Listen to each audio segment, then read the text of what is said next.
Yes, welcome back to another edition of TVs and Flying Knees, episode 9. So take the time to unwind, because TDFK dropping dimes. Yeah. I knew you had something. He said he's going off the top of his head. Yeah, let's see. Alright, so you know the drill. Let me introduce the panel of extraordinary gentlemen.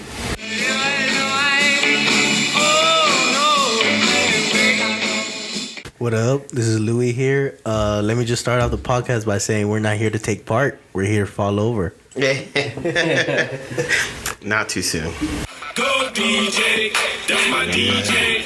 Go DJ, that's my DJ. What's going on, man? That was an exciting night, huh? I got drinking over here, drinking some ranch water because they ran out of High Life, so let's get it going. Jeff. Jeff.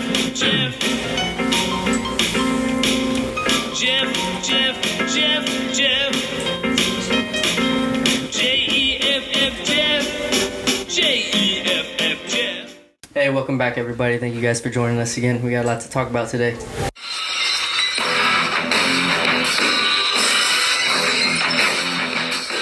Alright guys, you know what it is? Smooth Steven Cruz, your host with the most, and introducing the silent assassin.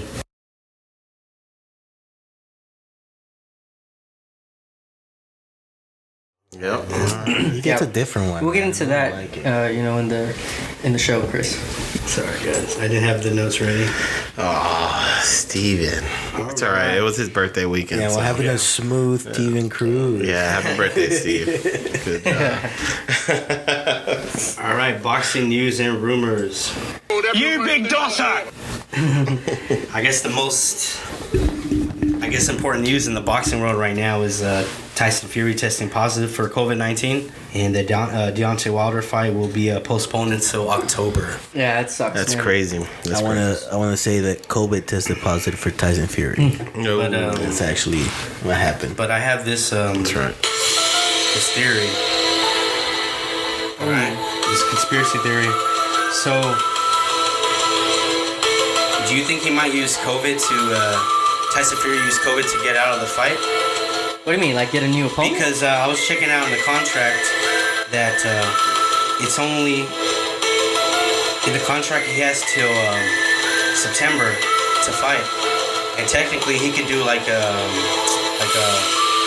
what Wilder did. What's it called? Like arbitrary. You know what I mean? He could do a arbitrary thing and get out, because the fight's on October, and the deadline to do the fight is in September. Yeah, that's interesting. Definitely something to look into.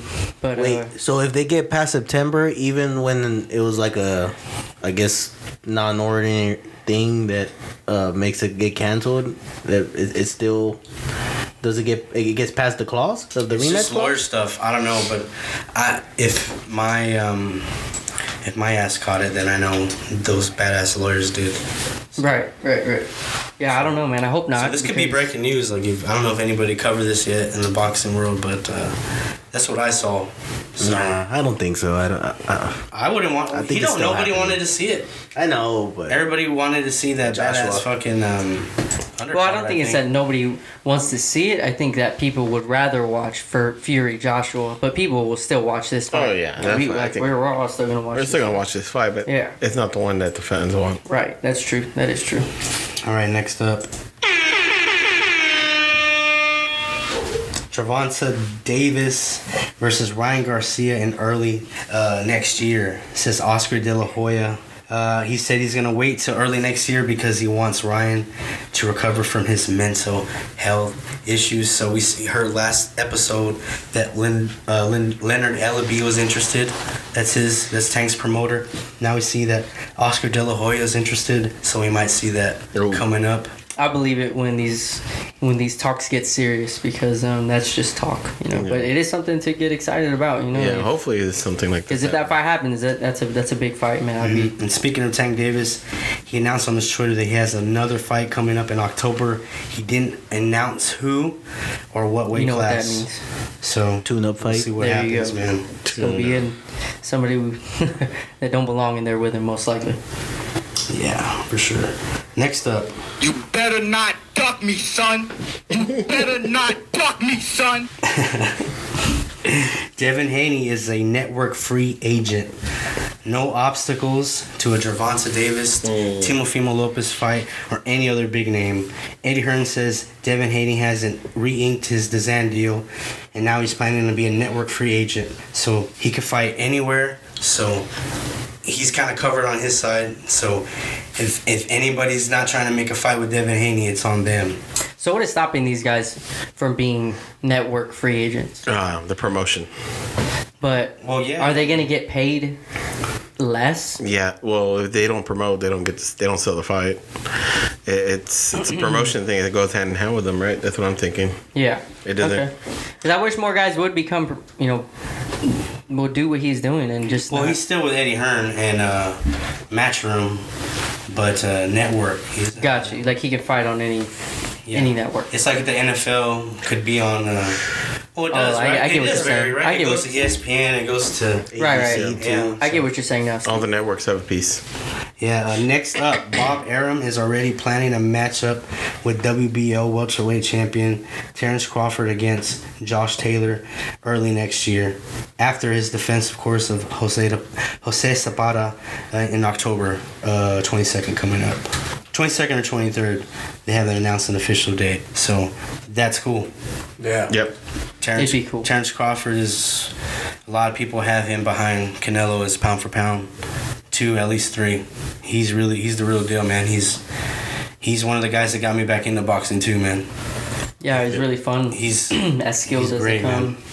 I just want to see him, fight somebody, great, and that's a good step for him. I mean, not that it's a step up or anything, but it's a step up in opponent, right? Like, Yeah, I think it this is. This might be undisputed. his toughest Who'd test you yet, say? man. Josh Taylor. Josh man. Taylor, yeah, he just He's became very undisputed, skilled, right? man. Yeah. So yeah, it'd be a great fight, man, and I'm still on Spence Crawford. I want to see that at some point. Yeah, definitely. Everybody does, man. Maybe a win over Josh Taylor definitely will cement that. Oh, definitely. Because a win for a Manny Pacquiao win. Yep, For Spence would definitely make him the A side. that's a good point. Yeah. So Terrence Crawford needs something to make him the A side again, man. Yep. Next up, David Benavidez says he's willing to go down to 160 to fight Jermell Charlo. And love check that. out this 13-punch combo right here, man. Oh, shoot. Can you rewind it again, Chris? Oh my God. That's wild. Oh, I love that, dude.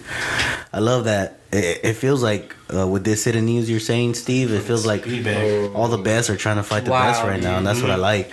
Boxing right now That is was sick. it's like a soap opera for men. There's so much going on, bad stuff, good stuff. Yeah, it's pretty cool, man. It's Yeah, it'd be cool to see Charlo fight him. I don't think he will, but we'll see. Speaking of Earl Spence and Manny Pacquiao, the WBA will not reinstate Manny Pacquiao as the 147 super champ. It won't reinstate him because of I guess their rules and regulations won't allow them to strip Ugas of his title, because Pacquiao has been champ in recess for 2 years. He hasn't defended the belt since winning against Keith Thurman. So that fight was supposed to be to unify, because Spence has pretty much all the belts. So now Pacquiao's just coming in as a regular challenger. I don't think that really matters to too many people, man. Yeah, it didn't matter, but it just looked better. You know what I mean? Right. Next up, Probably for them to get more money promotion wise. yeah, it just looked better for Manny Pacquiao to have a belt, the legend. Right. Yeah, that's true. Next up,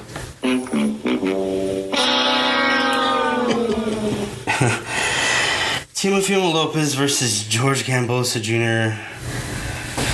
Cancelled again, rescheduled for October 17th in Australia. Wow, why? I don't want to see this again. He probably doesn't want to be on that undercard of Oscar De La Hoya. Probably what it is, man. De La Hoya and who? Yeah. Belfort? Yeah. Yeah, remember they were fighting to see who the main event was going to be. Okay. Yeah, I don't blame I him. feel like Lopez is never going to Is get he out of still that gonna be Thriller with contract. Goddamn. Yeah. Because he has Just a for two. one fight. He has Then he's one. going He has back to one more fight with top rank. Thriller. That's all for boxing news I got. So I'll kick it over to Jeff for some MMA news. All right. Yeah, we'll start with the fight announcements like we usually do. So Daniel Rodriguez, he's fighting this Saturday. His opponent pulled out. He's got a new one. It's Preston Parsons, and that's July 17th, which is this coming Saturday. It's gonna be a good card. It's a free card, so it's not pay-per-view, but it's still gonna be good. So yeah, tune into that one. We're pulling up some highlights of him right here. He's coming off. Daniel Rodriguez coming off a win over Mike Perry. I don't know if you guys got to see that or not, but that was a fun fight, man. Yeah. And he beat him. He beat him pretty good, pretty dominantly. Is that the fight that Perry they put the wrong coming out song for him? Yes. Yeah. He was all, what the fuck? Yeah, but yeah, that's a great fight. Dan Rodriguez is an exciting fighter, guys. So tune in. And I think he's a feature prelim. He's not on the main card, but he's a feature prelim. So yeah, let's go on to the next fight announcement. It's in the lightweight division. Rafael Fiziev will be fighting Bobby Green at UFC 265 on August 7th. That card is headlined by Derek Lewis and Cyril Gane in Houston, Texas. Oh. So yeah, UFC's already going back to Houston, guys. Like I don't think it's been in Texas, this 2 times in this short amount of time ever before, which is pretty cool. Yeah, I think it's because of the lockdown, so right? Because Texas is the only one opening up. Yeah, and another reason I think is because Derek Lewis is from Houston. From Houston. Yeah, that's for sure on that one. Yep. But yeah, the Fiziev versus Green, that's gonna be a great fight. Check this highlight out of him. We have the Fiziev versus Renato Moicano out, and he knocks him out pretty good. Yeah. What weight class is he? This is lightweight. Yeah, lightweight. Oh, lightweight. Yeah, Moicano has fights at featherweight. But I think this one is gonna be at lightweight, if I'm not mistaken. Yeah, look at that. Boom. Left hook. Yeah, awesome fighter, man. A lot of people were very excited about Rafael Fiziev. Oh, yeah, the nice hat. Look at that hat. I love that hat. All right, on to the next one. We got Edson Barbosa against Giga Chikadze. That's in the works for a UFC event on August 28th. We all know who Edson Barbosa is. So Giga Chikadze is highly touted as well for his striking, man. So Edson Barbosa against another striker, that's fireworks. Don't miss it. Next fight announcement: former Cage Warriors featherweight champion Paddy Pimblett is set to make his UFC debut against Luigi Vendramini at a UFC event on September 4th. So yeah, Paddy Pimblett, the UFC signed him not too long ago, I think maybe a couple months ago. Guy's finally getting his first fight, so that should be fun. Next one is Kevin Holland versus Kyle Dawkins, and that's made for a UFC event on October 2nd. Kevin Holland, hopefully he can get back in the win column because he's an exciting fighter to watch. We're also giving away a signed photo of Kevin Holland. Yeah. So hopefully he'll win this one so whoever wins it can be a little bit excited about it. But yeah, so on the same card, Jimmy Crute is going to fight Jermell Hill. And I'm surprised. Are y'all surprised that Jermell Hill's already going to fight again on October 2nd? Yeah. Like, he already has a fight booked, and he just got his arm. Remember, he got his arm broken by Craig. By Paul Craig? Paul Craig, yeah. And that was, 3 weeks ago, I think? Maybe it was just dislocated. If he's fighting that fast. It was dislocated. If it was dislocated, then yeah, he can probably just pop that thing in and... Gotcha, yeah. That's a good point. Dislocated some more. Just for the next one. All right, next fight announcement is Mackenzie Dern.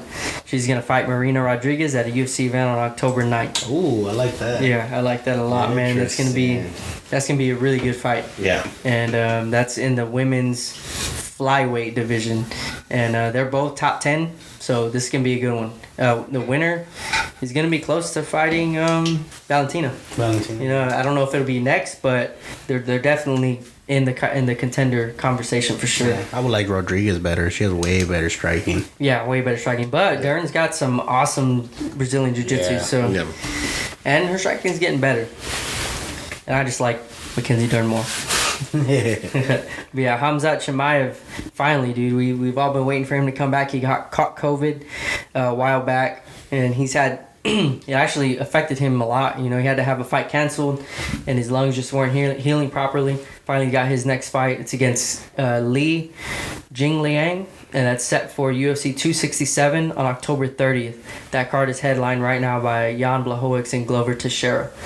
Ooh, my girl Amanda Rivas is on there. I just saw that. Oh yeah. Look at that. Hell yeah. Yeah, so that's a good one, man. A lot of people were real high on Chimaev. And, She is a good one. Jing Liang is going to be good. Good matchup for him. And the last fight announcement we have is the biggest fight announcement. That's Nick Diaz versus Robbie Lawler, and that's in the works for September. Nothing is official yet, but this is good news. This is the biggest news we've had on Nick Diaz coming back. Oh yeah.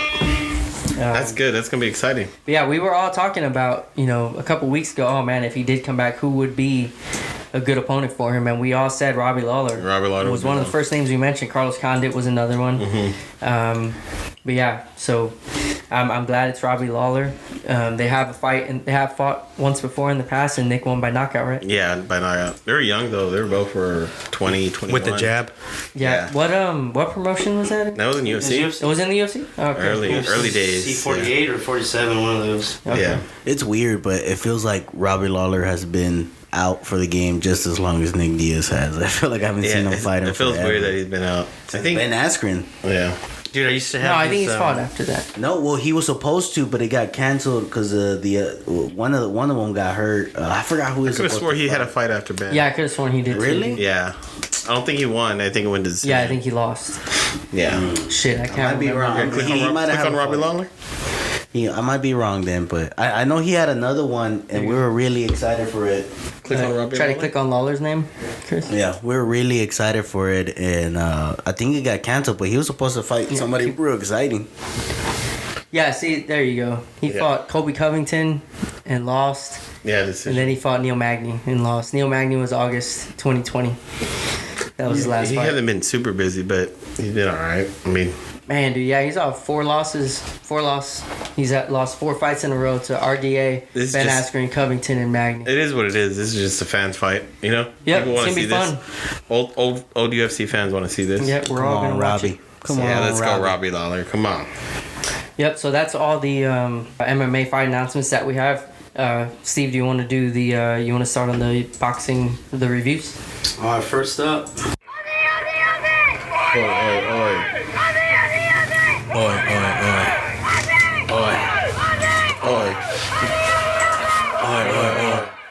Tim Tszyu versus Steve Sparks. Tim Tszyu destroys Steve Sparks in the 3rd round via knockout.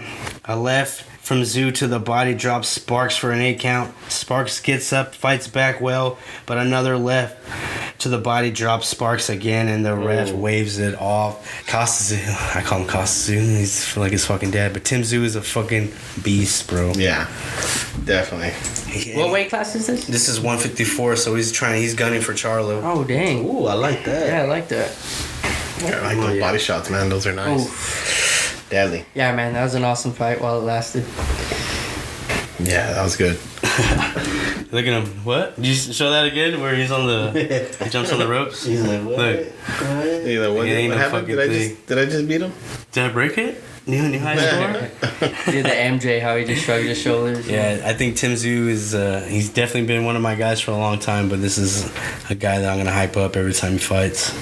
Too bad it was 5 a.m. Hopefully he could get a shot coming over here to America against somebody notable to make him a star. Yeah, that'd be great, man. Because, yeah, ain't no way I'm waking up at 5 a.m. to watch.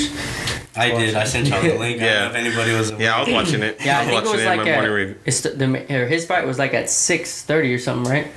I'm not sure. I just Yeah, I think it came out around 7, almost close to 7. That's when they were already. Yeah, I was working. Constantly body punching. When I was hitting him with body punching, I heard him. Actually, he was crying in there.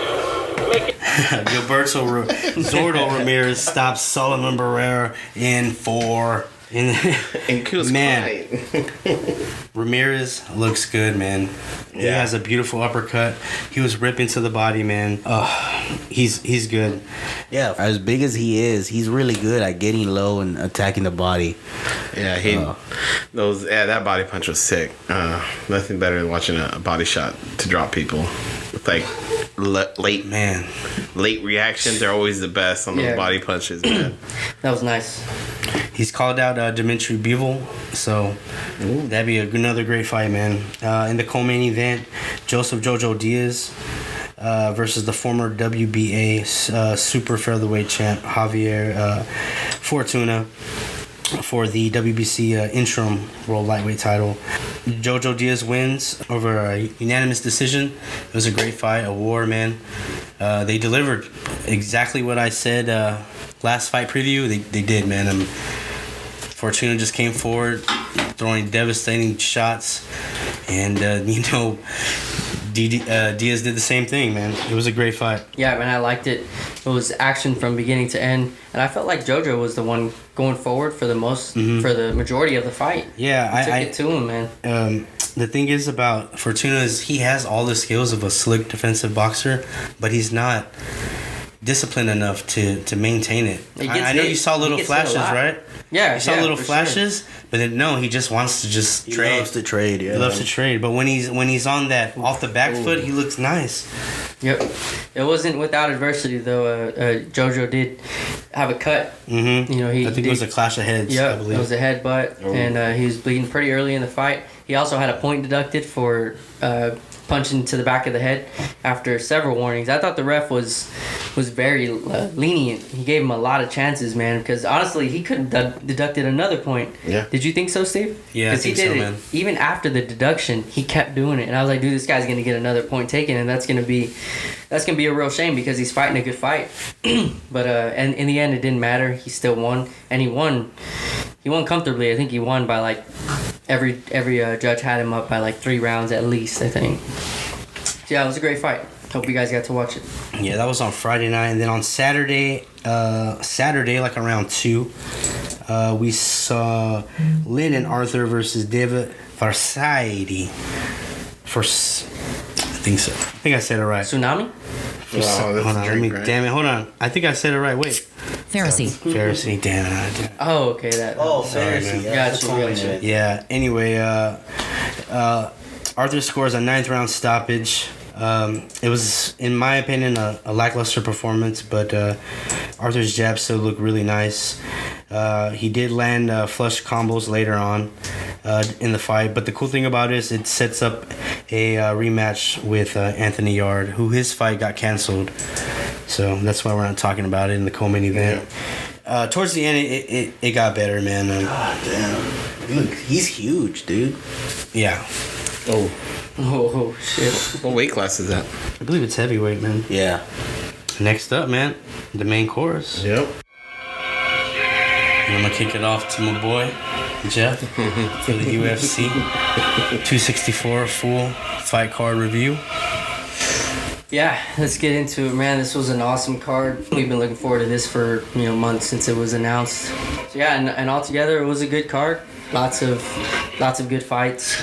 So yeah, let's start with we're gonna start on the undercard, and we'll start with we didn't make official picks for this fight, but I want to talk about it because Steve called it. He said that Poirier was gonna expose Hall, and that's pretty much exactly what happened, man. Poirier was able to avoid the traps that Hall was trying to set, and he was able to keep the fight standing, and he eventually earned a knockout. Hall went in sloppy for one of those, he jumped those Eminari rows. There you go. And it was sloppy. Poirier ended up getting top position and just ground and pound, hammer fist, till you earn the knockout. Yeah, I don't know what he was thinking. I mean, That was the whole fight. He was just rolling for her leg. Yeah, he must have done That's that it, like man. 6 or 7 times. the whole time Joe Rogan kept commenting like, "Oh, that roll was so good," He was doing something. No, he was just throwing himself down. Yeah, Ryan Hall looks way too uncomfortable on the feet. He looks like he doesn't know how to strike, dude, at all. Like he looks so uncomfortable standing up. He knows how to sleep though. Yeah, man, it sucks. He needs some milk. Doing the people. But yeah, so good call, Steve. You called it, man. Poirier did expose him. He made it look pretty easy too. But yeah, let's get into the next one, man. And this one was a fun fight. One of the fights I was looking forward to most on the card happened in the welterweight division. It was Nico Price versus Michele Pajeta. What did you guys think? I want to start off by saying I almost called it because I did have Pajeta via backflip, and he did have one at one point, landed right on his face, and almost knocked him out with that. So I almost called it. When I saw that flip, I thought of you immediately. I was like, wow, dude, he really did attempt it. He does like every fight, dude. I'm surprised he doesn't call it for like a accidental face stomp or something like that. Yeah, for sure. I'd be careful doing that. He definitely had the first round for sure. Most of the second round with him, but that third round, he wasn't ending strong. He looked pretty gassed at the end, but those are crazy. It's all those capoeira movements he does, right? Yep. He's just gonna gas out like that. Yeah, man, for sure. And he's not. It's not like he's built for it. He's huge. You know what I mean? He's a big dude. Yeah, Luis, you didn't like that face stomp, dude. No, I mean, it looked nice. I like it. I almost got it right, my prediction, but it's just that's a face stomp. Nah, that's a clear face stomp. In my world, I think that's legal. I think face stomp, side kick should be legal. But yeah, that was pretty good. He landed right on his head. I kind of enjoyed that. I wish Trump signed an executive order because he was in the audience. Yeah, legalizing all soccer kicks and face stomp. just for that night. That would be nice. I wish we could do a good Trump impression. That'd be fun. But no spoilers. That would have not walked out from McGregor. Oh yeah, it wouldn't have. The only thing that disappointed me about this fight is that there was no finish, man. I thought this was a lock for a finish. I thought one of these dudes was getting knocked out. Didn't work out that way, and sometimes that happens. But it was still action packed. Nico Price came forward. He was the one applying pressure most of the fight. Yeah, unfortunately, he wasn't able to get the win though. Yeah, he was getting it near the end, I think. Yeah, he was, man. He was starting to wear him down. He just ran out of time. Yeah. But let's go on to the next one, man. And this was the feature prelim on the card, and it was Carlos Condit versus Max Griffin.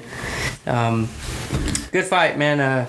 Carlos Condit almost got finished. I believe it was in the first round. Yeah, the first round he came out. He looked kind of weak, hesitant, like he was trying to get a rhythm or something. But when he came out, it didn't look. He wasn't ready. But then all of a sudden he started picking momentum. I think after that first round, or near the end of the first. Oh yeah, for sure. After the first round, there was no way. I thought Carlos would have come back from that, but yeah, he picked up momentum in the end. I think. It was real close. I mean, I know it was unanimous, but yeah, it was a close fight. The second round was it could have been either way for me. Yep. And the third one, same thing. If it wasn't for Max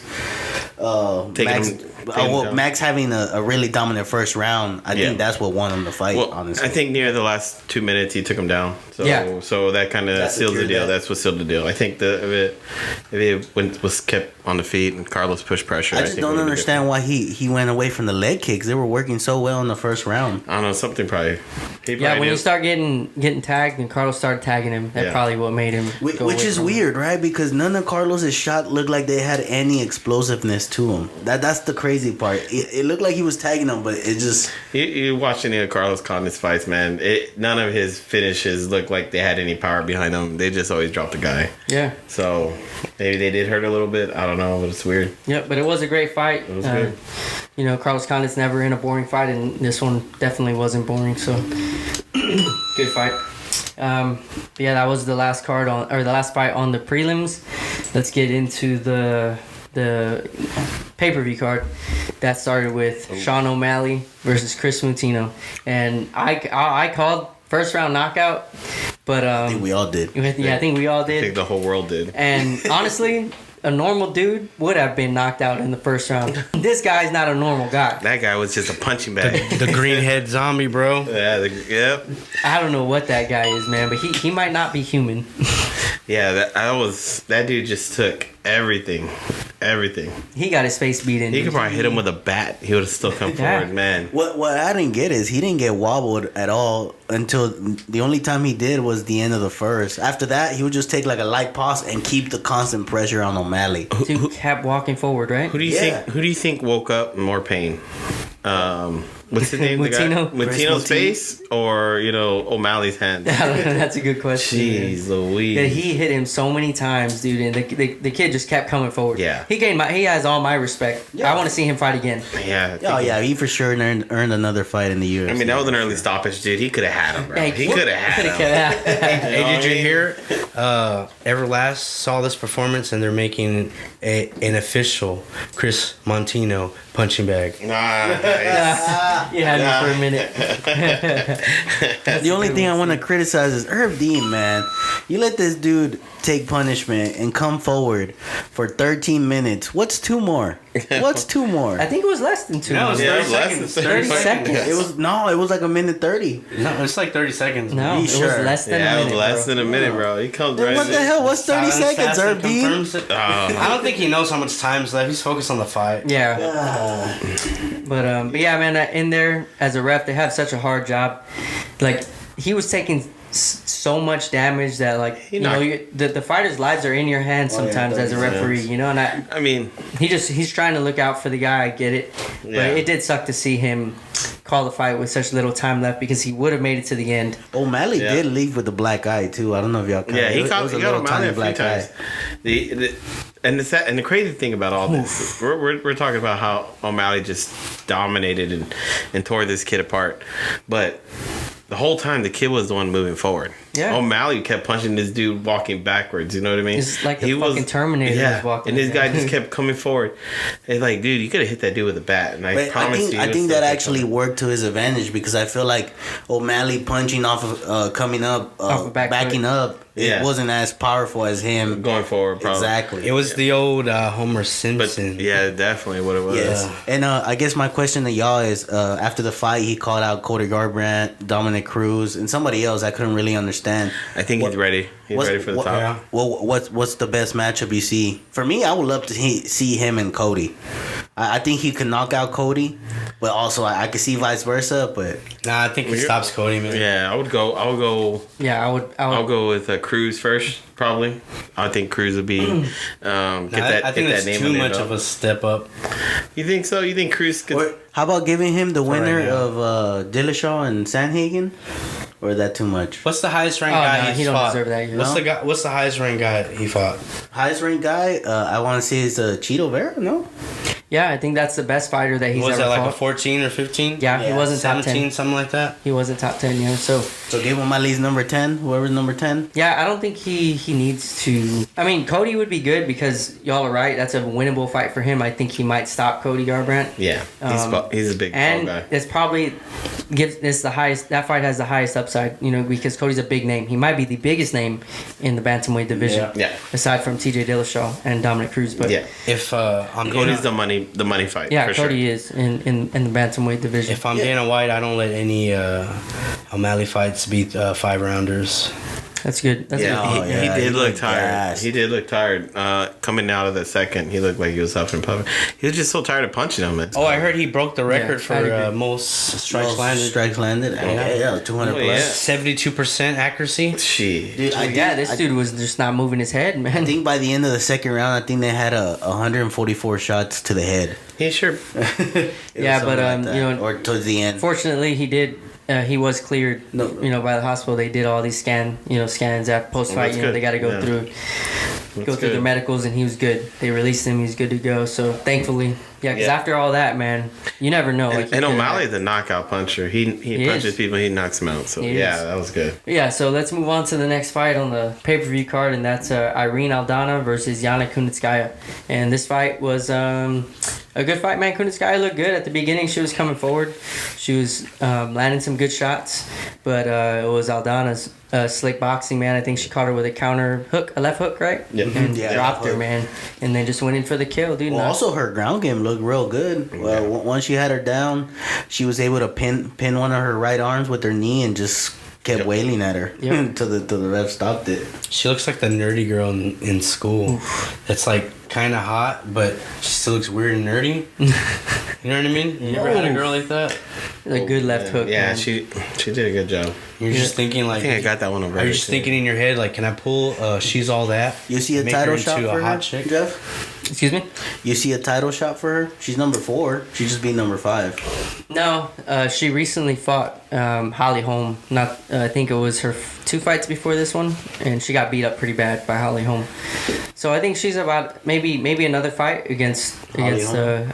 maybe That'd she be gets cool. her match, but maybe another contender. And if she wins that one, yeah, I mean, why not give her a title shot? I mean, who knows? They could give her one. The women's divisions don't have tons of people at the top. You know, that are clear contenders right now. So I think this was 135 though. So damn, that's Amanda. Yeah. I might want to take another fight before I fight Amanda. For her, I'd be like, you know what? Can you give me number 6? Yeah. But yeah, great fight by Aldana, man. It was good. So yeah, let's move on to the next fight, man. This was in the heavyweight division. A lot of us were looking forward to this fight. All of us in here picked Tai Tuivasa to win, except who? Who was it? I can't. Which one was me, y'all? Oh yeah, it was Luis. Oh, it was Luis that picked Greg Hardy. Yeah, I was close, man. He had him. He did tag him. He tagged him. He did. Man, I mean, he clipped him, and that's what made him push. And I mean, Tuivasa just got that left hook right under the nose, man, and it was instant lights out. It went exactly how I said. He's gonna tear up his legs, and he's gonna go to the head, and he's gonna land a knockout. And I think I deserve a coin. Can someone got you. You're right. You're definitely right. And I think guessing 2 fights in a row, I deserve this too. There you go. Nice, Hey, nice. did y'all see him chug somebody's shoe, and then somebody put Dustin Poirier's hot sauce in it? Yeah, he like spit it out. Shame on it. Shame on you, guys. If I was him, that'd have been my Tuivasa. second knockout of the night. He didn't even know he threw hot sauce in And that guys, shit. the UFC has a potential star right here, man. Yeah. He's a crowd favorite. He does the shoey. He interacts with the fans. Yeah, he's definitely he just definitely won a fan right here. I think he's ready for another step up. Yeah, his power is undeniable. If you can drop a man as big as Greg Hardy, look at how Greg Hardy is He's big dude, 6'5", man. yeah. He's a big dude, and he's fast. He has man. to be ranked after this, don't you think? Yeah. Because he's not ranked. He has to be ranked after this, right? At least top 15. I think he is top 15. Yeah. Sure, it wasn't. It didn't show up on the Can you look up the UFC rankings? when they put the 2 fights. Him and Hardy won rank. Look at that shoeies. Yeah. I think he did 4 shoeies on the way out, right? Yeah. He did like 4 shoes. Dude, the UFC has a potential star, man. He did like a champagne one, a couple beers, and then the hot sauce. The hot sauce one was the first one, man. He didn't like that. That was funny. I didn't even think he noticed that they was pouring the hot sauce in there. Yeah. Yeah, he didn't see, dude. But shame on you, man. Yeah. Yeah, whoever you are, why would you do that? Why would you do that? Can you imagine how hot that is, though? He poured a lot, dude. He squeezed that He bottle. spit it out, right? Yeah, he spit it all out. Yeah, he had it all in his mouth, and he just spit it out, and he was like, Yeah, he was rubbing his. He had his mouth open. He was like waiting for another beer to come down. You gotta go to the UFC website to see the ranking. Yeah. Move on to the next one, guys. This is the co-main event of the evening. In the welterweight division, Gilbert Burns versus Stephen Wonderboy Thompson. Oh yeah. And yeah, man, this was a very competitive fight, and Gilbert Burns ends up earning a unanimous decision. Wonderboy just couldn't get his offense going. He did have moments in the fight. He dropped Burns with a kick. That was spinning, right? It's spinning. Yeah. It was late in the first round. He caught him, and I think it was he just the ran out of second time. round. Yeah, it was the second round. It was the second round. Second round. Yeah. Yeah. And Kind of he a nice- dropped him. He dropped Burns, and he was wobbled a little bit, but Burns did recover. Yeah, man. Tuivasa was not right.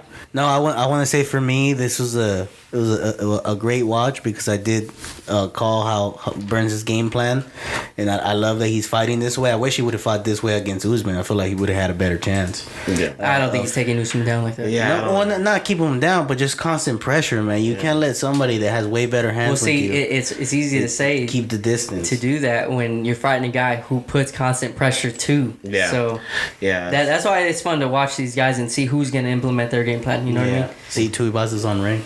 Yeah, he was unranked. So yeah, man, he'll definitely be ranked I think down. But yeah, hopefully you guys got to watch Burns and Thompson because it was a good fight. I was disappointed. You know, I did on the podcast last week on our episode. I did pick Wonderboy, but I ended up changing my pick midweek to Burns.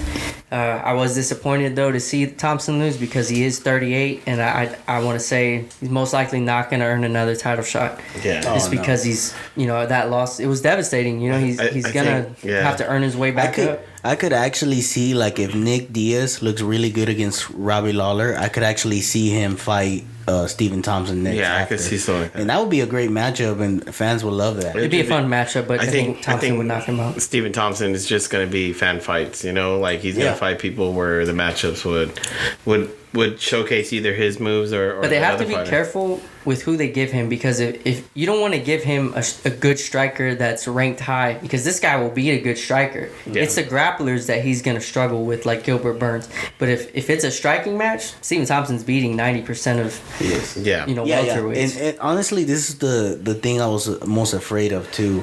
Even though I did pick Burns to win, it's just, I mean, where else does Burns go? Another title shot? But it's just like I see no different outcome if you fight Usman again. Yeah. Yeah, and he didn't just call for a title shot. He actually called out a lot of different guys. Leon, really? he called out Colby.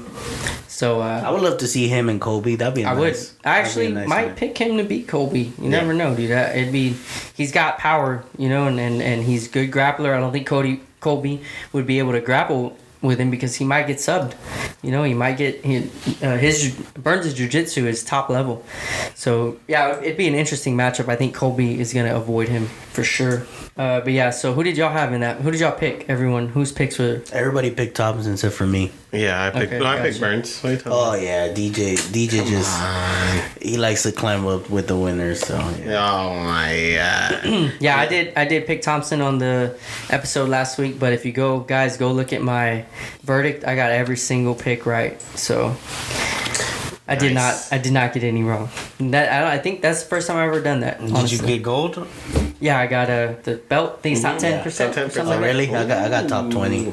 Oh, okay, Yeah, cool. because I only got one, the Greg Hardy one wrong. Yeah, I bet all 600 on the Burns decision. It's and I weird. got They it for added those. 7,000. They added 2 more fights on the verdict. Like Yeah, when 2. There was when 8. Yeah, There was 8 this time. Because when I had There's did usually it, not, they, right? yeah, they didn't have the 2 on there, so I didn't get those extra points. But that's what Gotcha. it is. But all right, guys, it's that time. Time to talk about the main event of the evening, the one and only So exciting. Dustin Poirier versus Conor McGregor. And we've been waiting for this fight for months, as all MMA fans are, man. Whether you love him or hate him, there's one thing that's true, and there's nothing like a Conor McGregor fight week. Nothing like a Conor McGregor main event. He had the building. It was a sold out crowd, and you can just tell, man, like that there's nothing like that right there. Being at a Conor McGregor main event man. in Las Vegas, sold out. It was awesome. The atmosphere looked amazing. But yeah, what do you guys think? We all know what happened. We all know he broke his leg at the end of the round. But Is that the breaking news? that's a breaking news. Conor McGregor. It broke just his sucks leg. that we might have to see a number 4. And number 4. Yes, it does. I don't want to see that. Yeah. But So you guys think? You guys don't think, based on what we did see, that Poirier made his point? what? I don't know. Could have, more than likely, but McGregor was winning the first 2 minutes, and then Yep. Yeah. Poirier won the rest. No. Yeah, for me, He was tearing him up on the feet, man. yeah. Yeah. No. In Yeah, he all ways, was. He was wasn't tearing tearing up him that up. leg on the Well, feet, bro. The No. reason why Poirier He took was- down was because McGregor initiated the clinch. Yeah, I after know. Poirier He attacked him landed. a couple times. A good shot, but we say the first fight Multiple. was competitive, Multiple good and they shots. both clocked each other. He clocked him twice. I know that, but he's still winning the majority of the 2 minutes. He was tearing him up on the feet, bro. I think- not tearing him up, but he was landing some really nice leg kicks. Yeah, I mean, yeah, he was winning. But be real, do you really see McGregor keeping that momentum and that type of accuracy all 5 rounds, 3 rounds to say? Hell no. He No, would've- probably not. But it just in reality though, it's 1-1-1, man. I mean, I called it. 1-1 If y'all and really want to go down to it, In I called reality, it's In 1 reality. and 2. Yeah, in reality, it's 1-1-1, man. If y'all really want- 1 win apiece, and this one doesn't count, bro. He broke his leg on a freak accident. You can't win like that, bro. I mean, It's a freak accident. I mean, it wouldn't have been as good as a Poirier knockout, but what I'm trying to get at is I know he would have won, Dustin but Poirier it came out doesn't count. and he took Conor McGregor down easily, held him down. He had better ground and pound than Khabib Nurmagomedov did in his first round with McGregor. Made it look easy, and in my opinion, we all know Conor McGregor is not his best round. Is gonna be the first round. The first 3 minutes. first 2 minutes. The first the first 3 minutes, but the first round is where Conor McGregor does his best work. It's where he's gonna have his best chance to win. We all know he doesn't have a very good gas tank. This guy got completely dominated for the last 4 minutes of the fight. 3.5 minutes of the fight. Dustin made him work while putting a beating on him. He was going to come out in the second round, and it's not like Dustin wasn't going to be able to do this again. You know, like that. What did you see that made you think, Conor McGregor's going to come out in the next round and it's not we saw anything. The thing is, he lost because he broke his leg. Yeah. Broke his foot. That's the thing. So I don't think that's why he lost. I think that's why the fight ended, though. That's what I mean. Yeah. That's why the fight ended. He broke his leg. I mean, all right. So let's say Dustin Poirier didn't MNR and snap it off. It just broke in a freak accident. All right. Let's say that this leg break didn't happen. Right. Let's say if we go off the first round, probably beat him. The judges had it. That's my point. That's all my point. 2 out of 3. He was going to win regardless. So if you go back last week, I did say, if Conor doesn't end in the first 2 minutes, it's Poirier's fight. So you want a coin? And that's no, I definitely don't need one. I mean, that's definitely what happened though. You look back at it. I mean, Conor did do what he needed to do in order to get what he wanted to do. Landed the punches, landed the kicks. He did them in the first 2 minutes. Poirier hit it, had a good counter, and McGregor clinched up, and Poirier took him down. He felt that he was weak. Yeah.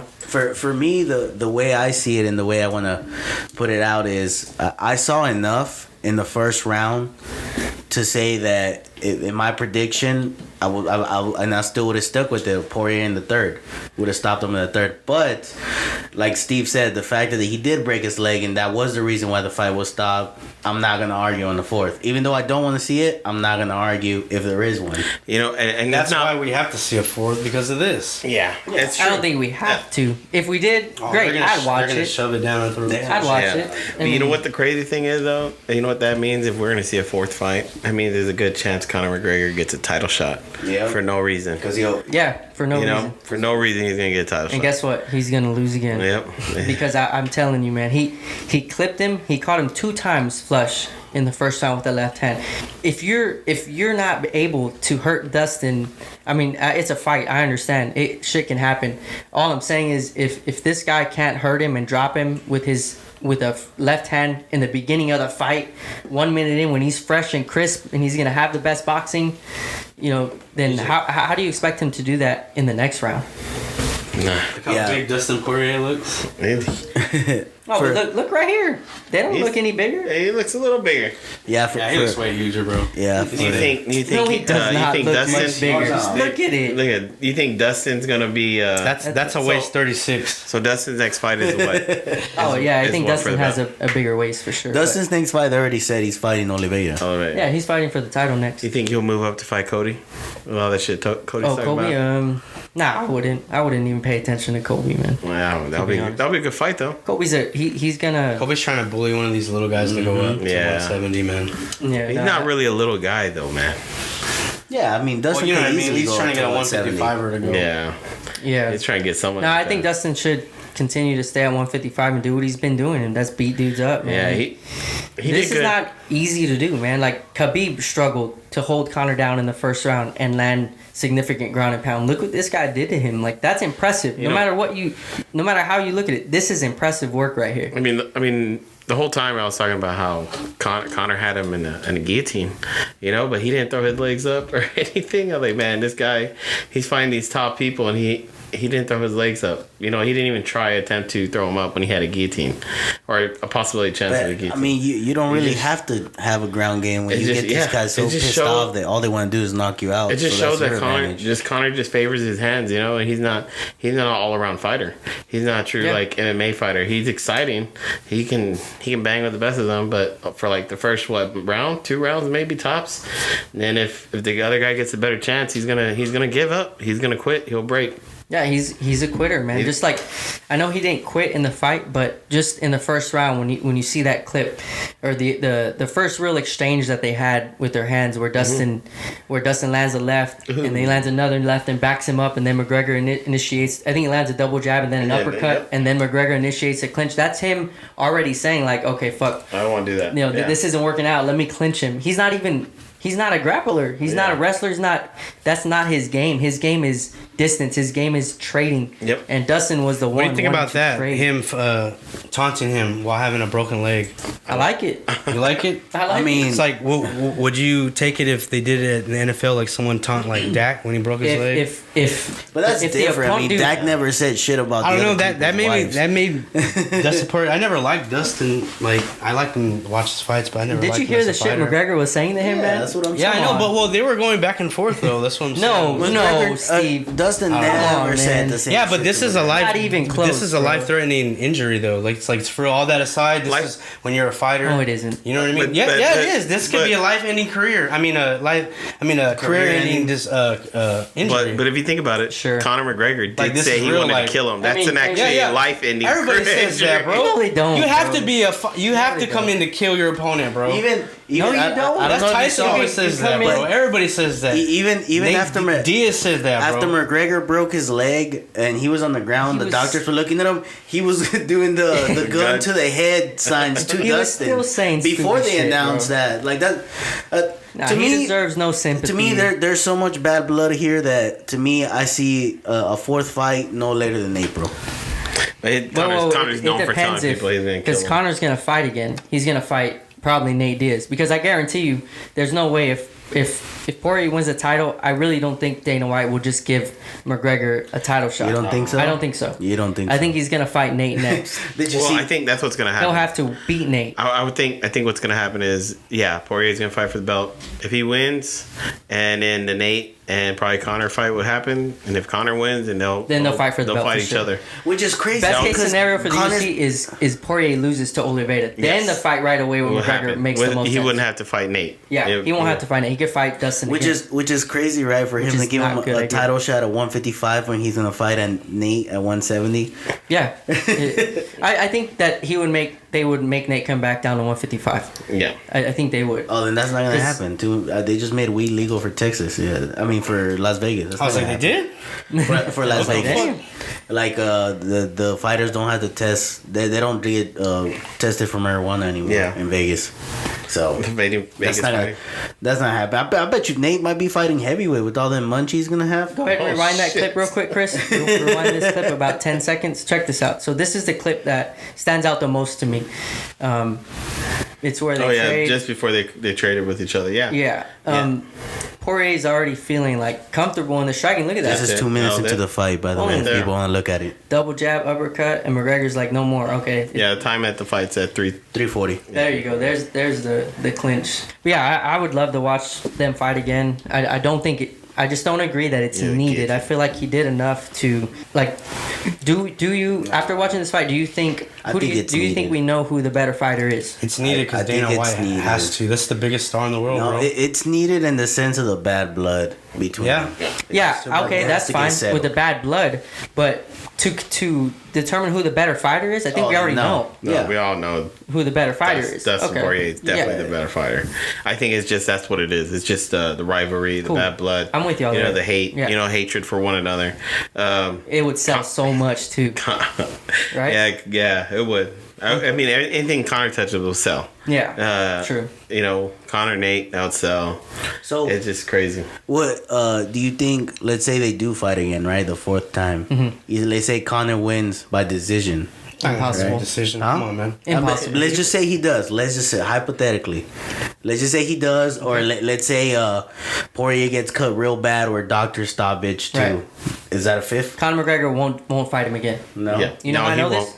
Because Nate Diaz choked that motherfucker out, and he comes in and just squeaks by him with a super razor close decision. That had they fought again, no, that motherfucker ran away. Yep. Ran away, took that win and ran away. If he comes back and beats Poirier by some fluke or by some close decision, he ain't fighting him again. He'll guarantee. leave it like that.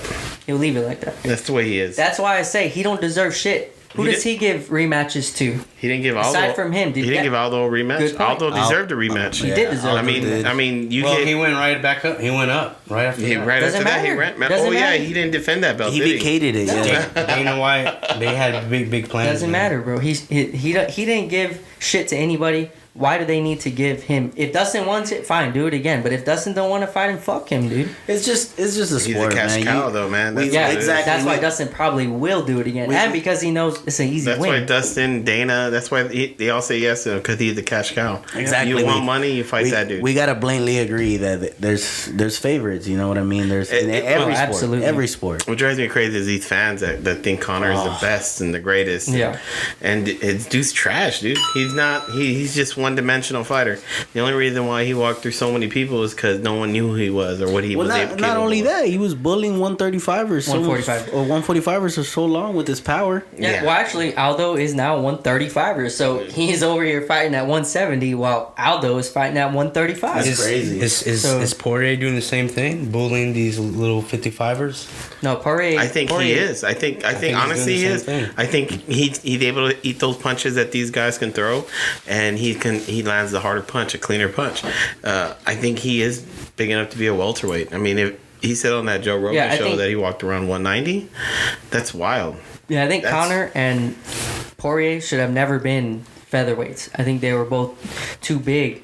But the thing is, they both, when you're young, like, you don't have that grown-up weight. You know, you grow up, you just naturally grow into being a grown man, you know? Like, from the time I was 20 years old, I probably weigh like 30 pounds more than I do now just because I've naturally put on weight over the years, and that's what happens to these guys too. How old is Dustin? He's 32, I believe. Yeah, I think they're the same age. They're both 32. Conor. Who was that welterweight? He used to fight welterweight. Johnson, right? I think. Rumble? Yeah, Rumble. Dude, and Went up that to- was... He fought there like 5 times at welterweight, his and then he knockout started of, messing weight because he was getting bigger already. His knockout of Tommy Spears is sick, bro. Dude, and he's fought at heavyweight. He fought all the way up to heavyweight. yeah, He just- got him big. I guess everybody's different, man. Like, if you can make the weight without missing, well, then you deserve to be at that weight class. Conor never missed weight, so I guess he deserved to be at that weight class, and you can't call him a weight bully. I guess because it's not like he was continuously trying to make 45 and just always missing it. He never missed it. Yeah, that's true. So He just never like it. yeah, he just killed himself. He looked. I don't know if there's been a fighter to look worse on the scale than Conor McGregor used to look at 145. Yeah, that's true. I don't mean bully. I just mean like his power was too overwhelming for 145ers, and That's now he's definitely fighting true 155ers, and he just can't knock him out in the first round. Good point. First 2-3 minutes Good anymore. point. Yeah, he His does speed's it. still there. His movements are still there. He's just these fighters can't take that punishment. So that's the issue right there. I think what hurts Exactly. McGregor the most is his cardio and his lack of Grappling. mixed martial arts. Yeah, he's just a striker, bro. I think he is. He's just a striker. He has to change camps. Yeah, that's a good point. He's training with who? He's training exactly. with who? Nate Diaz. Who you train with? He's I mean, what are you going to learn with fucking Tom, Dick, and Harry? A lot of people were asking him, He has to go saying, to a legit gym, bro. he posted a picture of his whole team, and a lot of people were saying, you know, it's bad when you're the best fighter in your camp.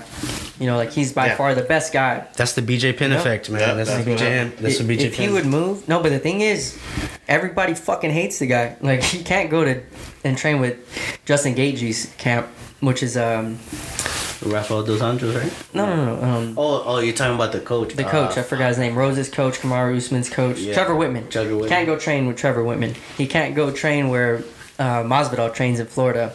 You know, he can't. There's just a lot of places he can't go. So many people don't like the guy. Yeah, he burned a lot of bridges. So Yeah, he did. So I honestly don't know where he would go. You know, he can't go to where DC trains. Where do they train at? Honestly, AKA Kickboxing Academy, because all of Khabib's boys are there. He can't go there. You know. I give him one more UFC fight I know where he could before go. he's one more UFC loss before he does start doing the celebrity. He can go to the scooter store and get a nice little power scooter. Hey, at this rate, I don't even think Jake Paul will want him. He's gonna start. McGregor's gonna do fucking celebrity slap boxing and shit. The celebrity slapping. So y'all don't think there's any chance McGregor's done in the UFC? Hey, Logan's next necklace is gonna be. You know, Oh yeah, he sent it to him. He's not done, but he's done. Yeah, You know what I mean? Yeah, he's done chasing the belt. I think so. He's done, but he's not done. Fights. 'Cause It's all gonna be fan fights. Yeah, for him. like to quote, or not to quote, but to go back on something DC said after the fight. It was Conor is only 1-4 in his last fight, but you gotta admit he's been fighting the best. Other than Cerrone, he's been fighting top competition, the UFC. So Right. is he? I think he's done fighting top competition. but he's not done for the UFC. Yeah. If that makes any sense, you know, at this point it's just money fights. Yeah, that makes sense, man. I never considered. I know he won the lightweight belt. He beat Eddie Alvarez, knocked him out, and that was a great performance. But I never really considered him the best lightweight in the world. Because no, hell no. He didn't, like a lot of fighters will tell you, the hardest part about becoming champion is earning your title shot, because you got to beat all those top guys, you know. Sometimes you fight 3 guys in the top 10 just to get a title shot. And if Conor had to do that in the lightweight division before he beat Eddie, I don't even think he would have even earned a title shot, because I think somebody would have done this to him, what Dustin is doing now, you know? Definitely, that's definitely true. All right, any more thoughts on the main event this weekend? Yeah, I got. You think Logan's gonna make a necklace with his ankle twisted the other way? Oh, yeah, you should make a new one. Hey, it's gonna call the Lucky Connor's foot. Like the Irish. Lucky Irish foot. Man. Oh man. Real quick. You gotta hit a sub. Give us credit for that shit. I have one question. So how do you guys see Poirier Oliveira going real quick? Real quick, I think Early prediction. Poirier's the bigger guy. I think Poirier's probably gonna catch the harder puncher. If Oliveira just stays perfect, I think Oliveira can win, because his stand-up game's good. It's clean, and then if it gets down to where it has to get to a clinching game, he's dominant on top and dominant on the bottom. So I like Oliveira over Poirier, but he has to fight the perfect fight. For me, if Poirier is able to keep it on the feet, I think Poirier stops him. Yeah. How about you, Steve? Exact same thing. I think he's just gonna catch him on the feet, man.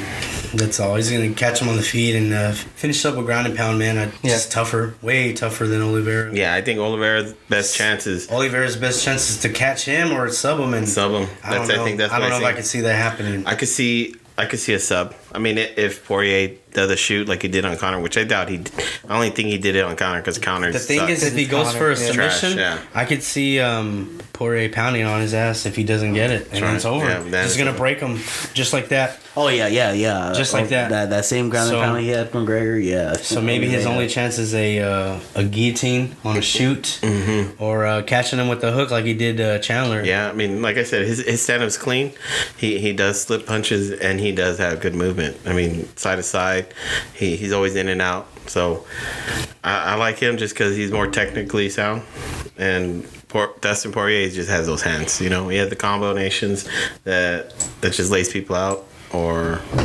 So it's gonna be a good fight. It'll be a damn good fight. I'll tell you that much. Way better than this one. Yeah. I'll go with I lean towards Poirier because I think he will be able to keep the fight standing, and if he does that, I just think he's the better striker. Oliveira's good. He's improved a lot over his career, but I don't think he's on the level of Poirier yet. I think if you can stand with Conor McGregor, you can stand with anybody and be, the better striker. So yeah, I'll go with Poirier, and yeah, I do. I think he'll knock him out. I got Poirier by knockout. I don't think my prediction will change now until they fight. They're supposed to fight by the end of the year, so probably like in November or December. Perfect. Yeah, that's perfect. Looking forward to that one, man. When Conor comes back, that's April. Yeah, we're thinking he'll be back. I think Conor has like 9 months. Yeah, well, they say on a break like that, it's like 6 months to 9 months before something, so that gives him more enough time. Damn, that's a long time. You guys got to wait for all of it to heal up, then he's got to start putting weight on it again, slowly rehabbing it. Fuck, dude, that sucks. I may talk, shit about McGregor, but I do know that he's the biggest star in the sport, and I'm already looking forward to his next fight. You know what? No, maybe Dana White might co-promote. We got a drink. Dana White might promote against co-promote on purpose. I just drink a whole beer. A boxing fight with McGregor. He's done in MMA. Starts co-promoting in boxing. Who would be the boxer you'd want to see him fight the most? Manny Pacquiao, right? That's what they're talking about. Pacquiao's way too small for him. Yeah, I still think Pacquiao would light his ass up. Yeah, I know, but he's too small. Let him fight someone his own size. That's what would be freaking awesome. That would be nice, right? He always wants to fight at 170. How about you fight Canelo Alvarez at 168? Yeah, no. What happens in that you want him to die? Jack wants to. He just wants McGregor to die. No, dude. First his ankle, next his head. He's talked shit about Canelo in the past, so why not back it up, bro? No, man. And to go back on you to what you said, Jeff, for me too, I don't hate McGregor. Like, same thing, I don't hate Diaz. I I love the guys because they make the sport better. I just hate the fanboy dick riders, bro. I'm with you. They 100%. they make liking the fighters hard. And yeah, I'm calling you out, motherfucker. Alfonso 79, bitch. Sorry, I got an Instagram. I got an Instagram for you. You gotta this send morning. him the link of the show. I will. Trust me. We'll time it. That's at 1 hour and 7 minutes. All right, guys. Y'all want to get into the fight previews? There's not too much going on. We'll just jump right into it. Bellator 262. Vasquez versus, I don't know her name. You got it. Keel holds. All right. Kill holds. I don't care about any fight on that card. I know Matt Mitchell's on there. That's pretty cool. But Linton Vassell is on it as well. He's a good fighter. I don't have anything prepared for this card. I just thought it was but I will watch. Definitely. Because it's MMA. For sure, I think this is Friday night. It's on Friday. Usually Bellator's Friday. Yeah, well, I'll be watching this one. All right, guys. This is for the WBC, IBF, WBA, and WBC junior middleweight titles. Jermell Charlo versus Brian Castano. It's live here in San Antonio, Texas, guys. This is going to be an awesome fight. People are sleeping on it. I think people are going to be surprised with let me see if I'm pronouncing his name right. Am I? I think you are. Castano. Castano? Oh, Castano. All right. Castano, man. They're going to be surprised with him. I was looking at his clips. I seen him fight before. Did a quick refresher, and I think people are going to be surprised with the quality of him, man. He starts off really fast and aggressive. He's a pressure fighter. Friday or Saturday? This is Saturday night, I believe. Cool. This is on Showtime. Yeah, he's aggressive. He's a fast starter. People compared him to like Sean Porter style, the smother/bully. He's not just that. He has good footwork. He has good slips, good dips and rips to the body. Good chin. He beat Sergey Derevchenko and Earl Spencer Jr. in the amateurs.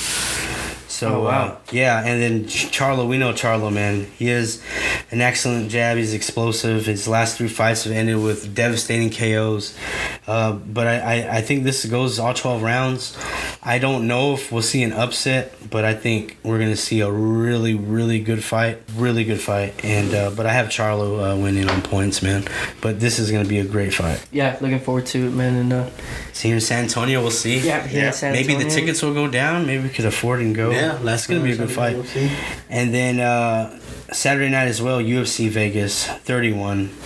I'm gonna kick it off to Jeff. Islam Makhachev versus Thiago Moises is going to be the main event of the evening. Islam Makhachev, if you don't already know, is a guy they compare a lot to Khabib Nurmagomedov. They're hyping him up to be the next UFC champion. A lot of people think he will be a UFC champion eventually. He's having trouble getting fights, man. A lot of people don't want to fight him. That's the main event. He is 19-1. He does have one loss in the UFC. But his last, I want to say he's won 7 fights in a row. Last time out, he beat Drew Dober decisively. He finished him in the 3rd round. But yeah, Makhachev, he's awesome, man. He's a great fighter. His wrestling is legit. So Daniel Cormier, who trains the same gym they do, aka, he said that if you're just talking about wrestling only, Islam is better than Khabib. So, and everyone knows how highly everyone speaks of Khabib's wrestling and how great he was at wrestling in the UFC. Well, DC says that Islam's wrestling is better. So, yeah, definitely tune into that one. Also on the card, we got our favorite, Miesha Tate, making her comeback, fight against Marion Renault. So yeah, that's actually probably our main event, TDFK main event. Yeah, that's our one. Yeah. Cupcake. Is Trump gonna be in the audience? Executive order. He's gonna sign an executive order to make them wear all white, and he will be spraying them with water hose. Well, just Misha today. I don't know about her opponent. Oh yeah, never mind. Just Misha Tate. Sign another executive order. Just Misha Tate. The water has to land just. We like the first executive order got impeached. We're doing the first. We're redoing another one. Yeah, also on the card, guys, we got Jeremy Stevens. Jeremy Stevens exciting. Yeah. Any fight he's in, Yes. exciting. That's gonna be a good one. Yep, against Matus Gamrot, and they're gonna go at it, man. This guy, this fight's gonna take place on the feet. These guys like to throw down, they like to strike. So yeah, we'll tune into that one. Jeremy Stevens, he always puts on a good show, and that is also on the main card. Also, the feature prelim, yeah, we spoke about this earlier. Is Daniel Rodriguez, he's fighting. Preston Parsons. There you go. Preston Parsons step up on short notice to fight Daniel. Oh, okay. Daniel Rodriguez. So yeah, that one should be a good one too, man. But not too many big names. It is a free card, so don't expect this. The big stars to be on these cards. But yeah, that's on Saturday. So tune in. Yeah, that's all we got for fight previews, man. In the UFC. Yeah, guys. I guess we're gonna take a quick break and we'll powder our nose and Yep. I'll be back. All right, guys, we're back. Now it's time for the NFL portion of TDs and Flying Knees, and I'm gonna kick it off to Luis. Today, I know we did the mock draft last week, and I know we skipped over one division, but we just wanted to try out the mock draft first real quick. So let's go ahead and finish all the divisions, and we're gonna do the last one, and that is the AFC North. And that is the Bengals, the Pittsburgh Steelers, the Browns, and the Ravens. And we're going to go ahead and start off with the Cincinnati Bengals. Let's talk about, I guess for me, the biggest question coming in fantasy-wise. They actually have the future MVP. Oh, yeah? MVP. Yeah. Joe Mixon. Joe Mixon. Oh, Joe Mixon. Hell yeah. Fantasy MVP. No, forever. Oh, is he gonna be Mr. 2K this year? Or? He's going to be on the cover, baby. I'm a little higher on him He's gonna get that today than I was like 3 weeks ago. He's gonna get 2,000 yards. Jeff got converted. He's talented. Not all the He way. went into the lighter side. But Hey, if you put Mixon behind a decent O-line, oh yeah, Mixon ain't the problem. It ain't Mixon. yeah, it's the O-line, man. Yeah. That's true. That's facts. Wait. Yes, and what do they do to fix the O-line? Not that much. So. Draft Jamar Chase. DJ, give yourself another coin because you're being on it with the coins. Thank you. Yeah, no problem. Let's go ahead and for me, the biggest question coming in is Joe Burrow. Do you all think he is he's going to be drafted a lot this year? Yeah, I think he'll be drafted towards the end as a backup quarterback. Yeah, Or do you- backup quarterback. Didn't you Or think he'll be a starter? in a 2-quarterback league. Oh, 2-quarterback league, yeah, if he'll be drafted Okay, as a a starter. super flex. For me, what is his ceiling? For me, his ceiling can be top 15, honestly. I mean, his scrambling ability is going to get you some for sure rushing points. You know what I mean? That O-line sucks. He's going to be rushing. You think he's ready to scramble? You might He'll get be some, running for his life. might get 40 yards rushing or something at least. Do you think he's gonna be ready to scramble though? I mean, Coming off the injury. coming off the That's a injury. good point. I don't know. He did tear his knee real bad. I wouldn't yeah. count on it. Well, we'll see, man. Yeah, we'll see. Well, like we said, he's not really going to get drafted in a regular 10-team, maybe not even a 12-team league. So, but yeah, you're right, Jeff. Probably be on the bench for upside. Yeah. Damn, on 'Cause he has that scrambling Fantasy ability. Pros, he's ranked 13. That's not yeah? bad. Yeah. Yeah. I mean, dude, if you look at his offense, he's got a great running back and he's got good wide receivers. You got Jamar Chase, who they just drafted, who's most likely going to be the best rookie wide receiver. And then you got T. Higgins. who was great last year, and Tyler Tyler Boyd. Boyd, dude. So, they got a great receiving core. And if any of you guys listening out there knows how for us to sign up to get ranked as a whole, as a team, we would love to be in the accuracy rankings, man. 'Cause Oh, yeah. I think we believe in each other, and we believe that collectively that we could compete with everybody there, man. So Yeah. Sometime next week we want to start. We're gonna start our top 10 series. So we're gonna talk about our top 10 receivers, running backs, quarterbacks, and hopefully you join us for that. But let's get back to it, man. For me, because I saw Kirk Cousins is ranked behind Joe Burrow. Do y'all take Burrow over Cousins? No. No, as your QB. Cousins just always been, I guess, a safe Yeah, because backup, but I mean, he has better on the receivers, I think. filters on the rankings, I think you can change the filters to certain analysts. It's close for me, man. It's really close. I might See if go you can find that. No, there's no rush. with Burrow It might just be a because they filter, might analyst. be behind more. Filter. Yeah. You know, Oh, I know. Before he got injured, he had the most. I think he was averaging like 40 pass attempts game. per game. Yeah. So I mean, who has the better receivers would be probably the one putting up the better points, right? Yeah, I mean, I think the better receivers are on the Vikings, but it's not by too much. And also, we just got to see what they have in Jamar Chase. Who knows, man? The guy could be better than Justin Jefferson. Luis, you said he was the number one option, right? Who? Oh yes, Jamar Chase. yeah. For LSU, yeah, he was Joe Burrow's number one option, behind or in front of Jefferson. Jefferson, yeah. So we'll see. We'll see what they got, man. But it's a close one. What's his name? Cousins and Burrow. To me, that's a. You know what? I'd probably go with Burrow over Cousins. I would too. Just more upside. Yep. And honestly, I'm since you're talking about Jamar Chase, the most interesting I am is where they're gonna play him, because for LSU he played mostly in the slot. He had a lot of drag routes because what he's great at, other than catching and his physical abilities, is after the catch. Yeah. He can make people miss. He has a tremendous speed, and he's hard to take down. I mean, he's a big dude. Yeah, that's a good question, man. But I mean, they got Tyler Boyd in there. I really don't see them moving Tyler Boyd around at the 2. Because I don't know. They have Tyler Boyd in the slot. Yeah. Oh, okay. That's where they have Tyler Boyd at. I mean, unless you go T. Higgins 1, Tyler Boyd 2, Chase at the slot. Yeah, they got him at 26. I think they're gonna 29. move. I think they're gonna make Chase as comfortable and use his abilities the best way they can. And if that means moving Boyd, then they're gonna do that. It's Jamar Chase is what pick did they draft him at? Like He was 4 or right? 5. Yeah, I knew he was top 5. You don't draft someone that that high and not make him a focal point of your offense. Not making the spotlight. Who are you taking first? Me personally, I would hesitate a little bit more on Chase than I would Higgins. Yeah, it's a tough question, dude. It's close between the two. Honestly, I have to do a little more research, but I don't know, man. That's a tough question. It really is. I like Higgins a lot. Yeah, I had Higgins. I picked him off of the waivers last year, and he actually did really good for me. I mean, he's a good flex play depending on the matchup. Yep, and with Burrow, man, he has his ceiling's even higher. So we'll see. Yeah, that one I don't know. I guess for me, yeah, I'll go T. Higgins over Chase. You, DJ? Yeah, I'll do. I think I'll go with Higgins over Chase. But not much. It's not much of a difference. On what I see no. the To me, it's a round over. You cannot be wrong either which way you go. So either which way you go, it's 50, almost 50-50. Oh yeah, for me, the way I see it is like the round I see them where I'm questioning if I should pick them up is around the 6 and 7, and for me, if I see it. Depending on what my team is needing, right? So let's say they're both of them on the board. I'm needing I feel like a backup running back will be better.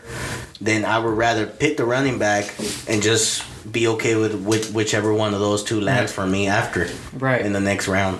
Yep. Yeah, I agree, man.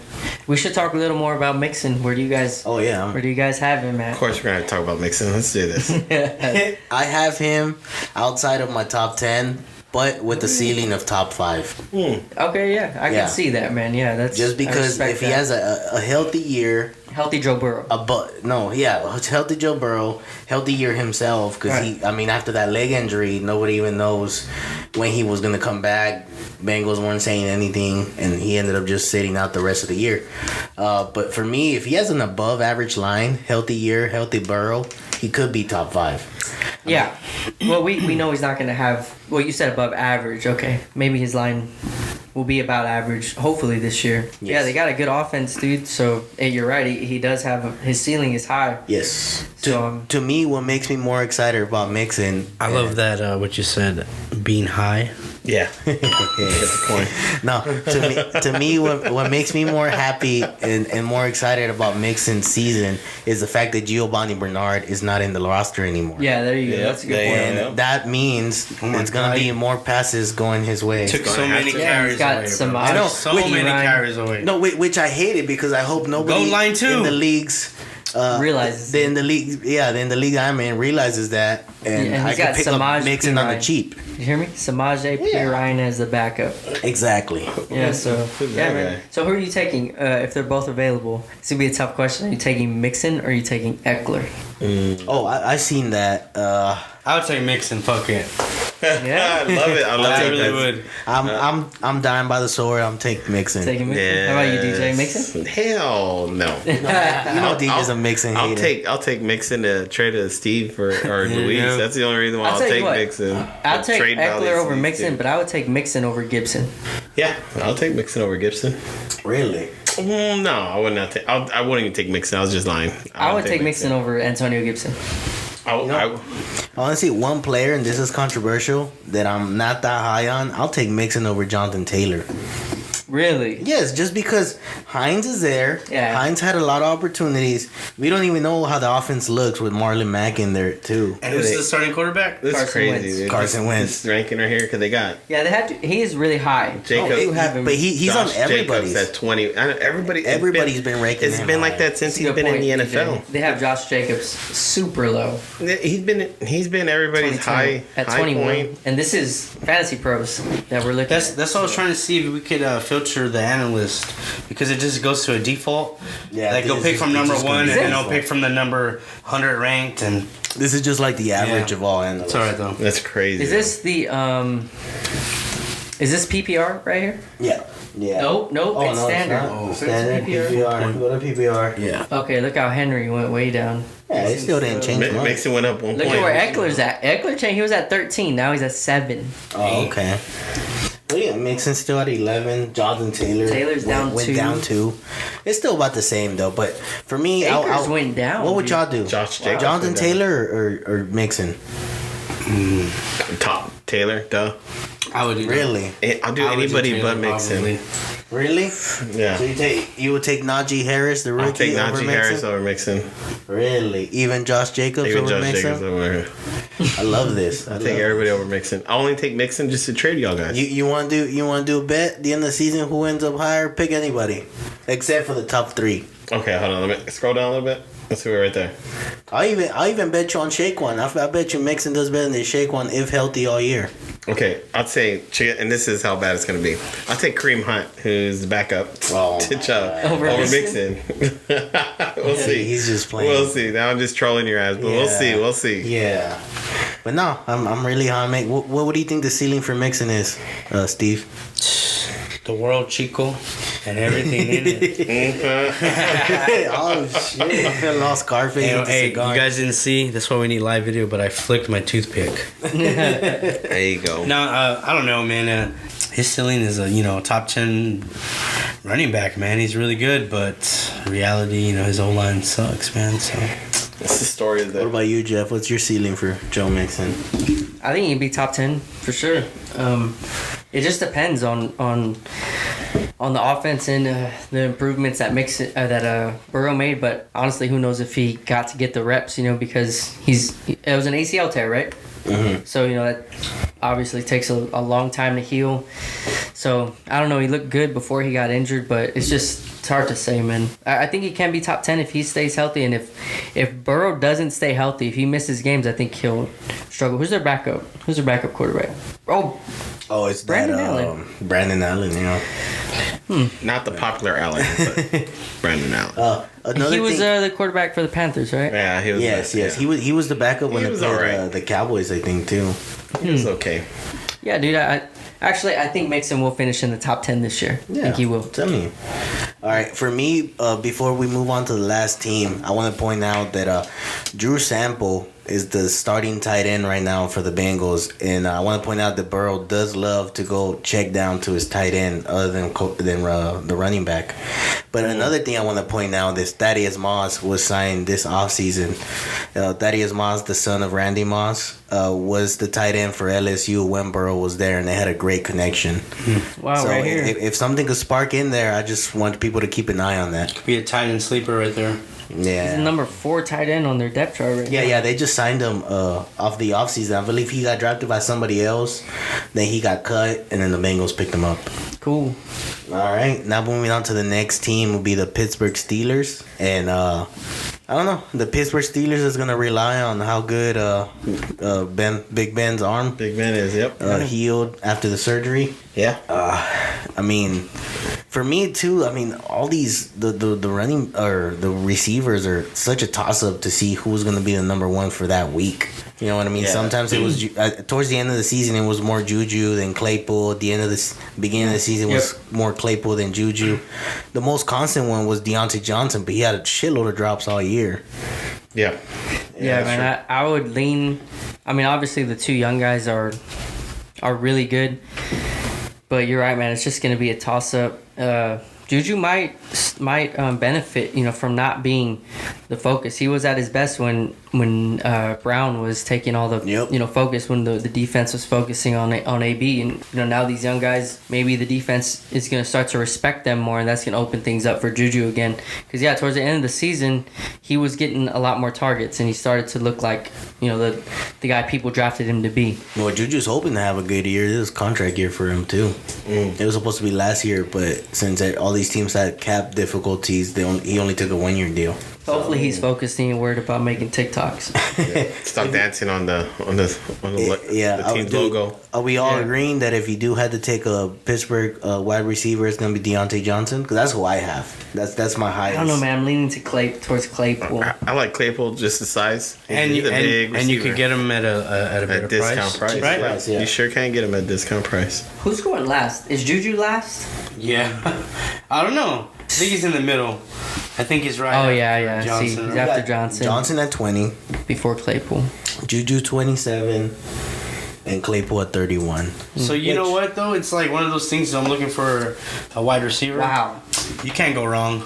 Someone takes Johnson, targets. take Claypool. Someone took Claypool, take Johnson. I'm taking Cooper Kupp over Deontay Johnson. I don't like that. Really? Yeah, Cooper Kupp especially with Matthew Stafford. Yeah, Matthew Stafford will spread the field. We just have to see who he's going to connect with. That's the thing. You're I think taking Cooper the gamble. But that gives you an advantage. Cooper Kupp could be the biggest sleeper of this season. I mean, if he drops one of them, and ends up being the number one, they have or that big ass. What's the tight end? Higbee. Tyler Higbee. Yeah, nobody's really talking about him. He's not really drafted in most drafts either. I think Matthew Stafford makes the Rams much more appealing. So who's who's kind of Kenny Galladay-esque in the Rams? Oh, in the Rams? Kind of, because that's who he can. I mean, he forced it to Kenny Galladay. Well, their offense is much different. It would be Woods, wouldn't it? I mean, you think? I mean, yeah, but he's not really a big body because they don't have anybody like. They don't have like anybody Kenny Galladay. like that. Yeah, And honestly, the most thing I'm excited about Matthew Stafford is to see him how he looks without playing from behind. Because I feel like that defense is going to put him in better positions. Definitely. That's a good point, man. The team he's on has a way better run game. All I know is DJ and I are gonna hate the Rams together at least. Yeah. When we heard he was going over, I said that's bullshit. 'Cause, I mean, that division's too hard now. It's shit. Yeah, that division's like it's just everybody's so competitive. That division is split. Anybody can roll. I don't even know what it is about the Rams, but they play us so hard. Yeah. Oh, like it's life or death. Like it's like gun to your head. They play us so fucking hard. Like, well, I usually call them like, hey, y'all gotta beat this guy. I can't stand Steve. Do y'all think the Steelers defense gonna be as dominant as they were last year? Ooh, it could be. They look pretty good. Oh, you're right. They did start really. They did look pretty good. They did look good last year. They did. I think mid-season they started falling apart, but they look good. I mean, then they went out pretty good, right? They started the season last year really well. I think they were like 10-0 or something like that. Yeah. Right. And then Roethlisberger got hurt. Yeah. I mean, he well, no, it was before they he lost got first. hurt. They started losing. Yeah. They lost to the Washington football team. Oh, that's right. That was their first loss. And then So we can't call them the Redskins anymore? No. Not on there, damn it. You gotta put a beat right there when Jeff said Redskins. Me too. Washington Red. I don't know. I was gonna ask. So who would y'all rather take, Claypool or Jamar Chase? I'll take Claypool. Claypool, just because of the big playability. Yeah, just the big playability. I'm taking Jamar Chase. Y'all consider both flexes, right? They're both flex. Yeah, they're both flex. They're not somebody. Maybe even bench. Yeah. And then I guess let's talk about the running back. which is Najee Harris, which is a lot of people are surprisingly super high on them. Yeah, I don't know why, dude, because their running game was non-existent last year. James Conner struggled. Yeah. Struggled. He looked slow off the ball, you know. That's a good point. Maybe it had something to do with him just not being explosive anymore, you know? Yeah. Not only that, they lost linemen this year. That's true. Yeah, they lost somebody. They went to the Ravens too. Ah, damn it, I forgot who, but I don't know. I mean, we all know was it Tomlinson loves to have a running back, a 3-down workhorse. So yeah, he does like to feed the ball to people. So and he could catch the ball. So I could see why people are high on him because of that. And Big Ben does love Alejandro Villanueva. Yeah, they lost him. And they lost somebody else too. Yeah. Yeah, dude. Yeah, he came out talking shit too. He's like, it's nice to know that, or it's nice to go to a team. Yeah, nice to go to a team that takes it serious in the locker room and loves to run the ball. He said something like that. Yeah. The Steelers' run game is always a guarantee. They're always going to run the ball. Last year, like I said, Conor didn't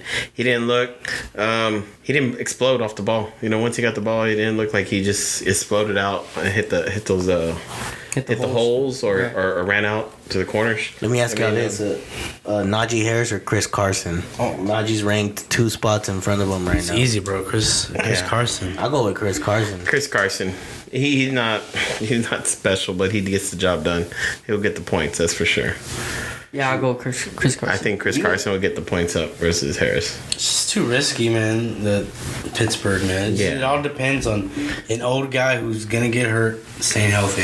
Yeah, and you got Mason Rudolph as the backup. So and Dwayne Haskins. If I had to get any of those guys, what's it called, Johnson? A couple big games, I'd trade him before the injuries. Yeah, before the injury to himself and Ben. So that's what I would do if he explodes in those big games. I'll try to sell him for something. Right. Let me ask you an important one, Steve. I know since this one probably hit home. Would you go Deontay Johnson or Tyler Lockett? It's a good one. Well, how far are they? How far apart? I think Lockett was at 18 and Deontay was at 20. I want to say. Oh, Lockett at 22. My fault. 22. I know there were 2 spots from each other. I would definitely take Lockett. He doesn't have a injury history, but he has a Pete Carroll history. Yeah, you know the Seahawks are gonna run the ball more, but you know at least there's the games that you know are gonna be shootouts. Yeah, I mean, and I could play him, put him in the flex or something. Right. Johnson, like I said, until Ben gets hurt, if he can catch the ball too. In fantasy football, it's you want to minimize as much risk as possible. What about you, DJ? We'll go Brandon Ayuk or Claypool. Ooh, Brandon Ayuk or Claypool. That one's tough. That's tough because it was hard to measure what Brandon Ayuk can do. Yes, without having a quarterback. He didn't play. Not only that, Debo was never in the same. I don't think they played a game together. No, one was down, hurt. The other one was up. And for the first time, they're gonna start with their whole team. No, Moster's gonna be out there. I'm sorry.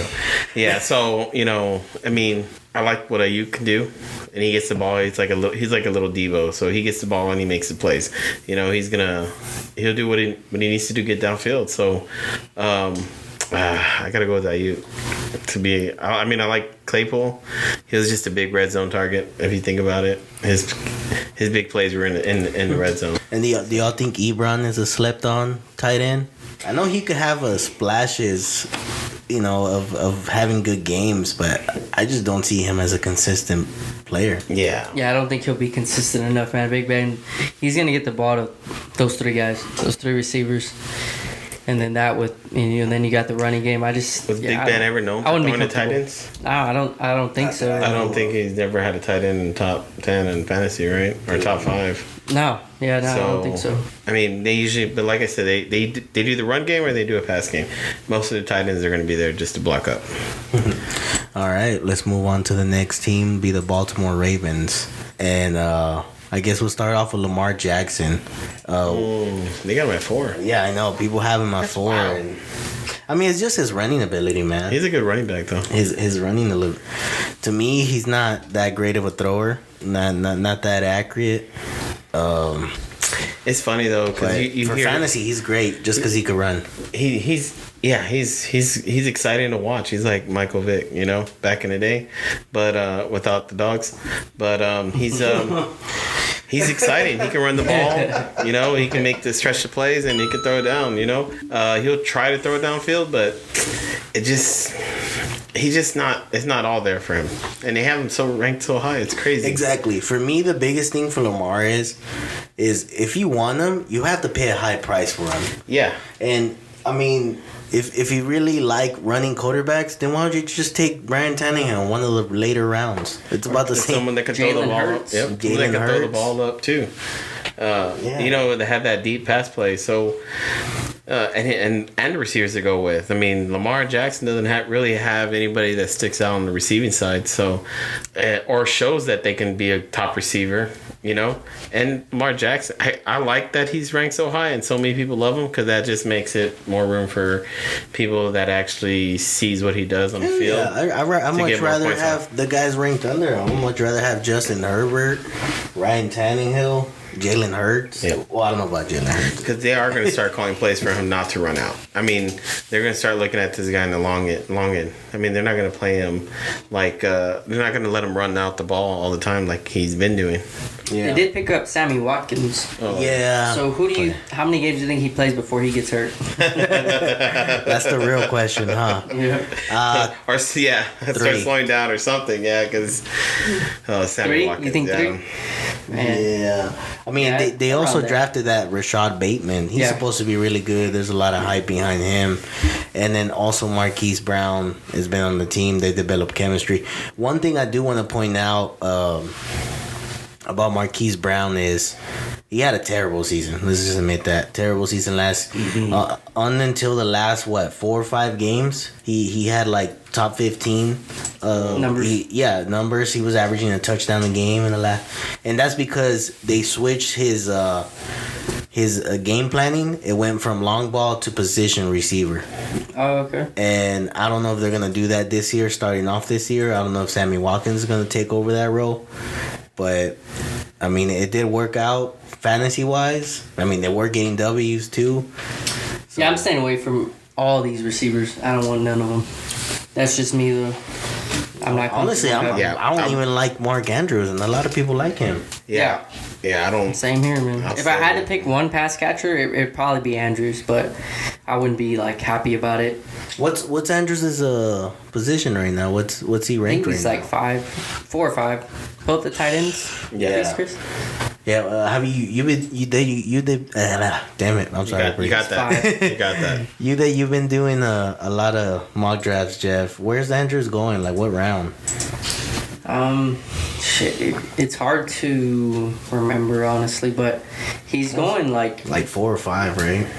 I think a little bit later than 4 or 5. Probably like I want to say like 7, around the 7th round is when he goes. Kelsey's going like in the 1st round, and then if you don't get Kelsey or Kittle, you just wait. Yeah, exactly. That's Waller. for me.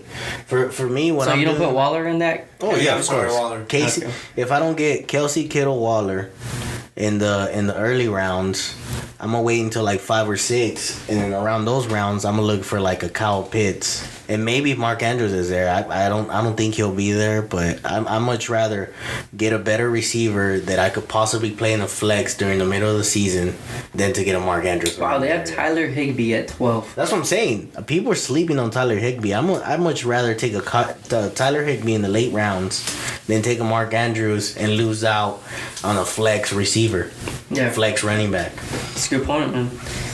What about their running back? And I was about to ask you about that. Ooh, that one's tough. You know, you got J.K. Dobbins and Gus Edwards. Hey, bro, you could be a really good fantasy football player if you just don't trade each other. You know that? I know, I did some stupid ass. Luis is known for. It's just I lose, bro, and I just get this. But this time I'm taking this. You know, And Luis is a sore loser. Like he tells his player like, listen, you better give me points or I'm going to trade you. And then that's what he does. He trades out these guys that put up points. He gives them to me, and then I give him one more bad pass. Whatever that is. yeah. But you got J.K. Dobbins and Gus Edwards, and they both average the same amount of carries all season.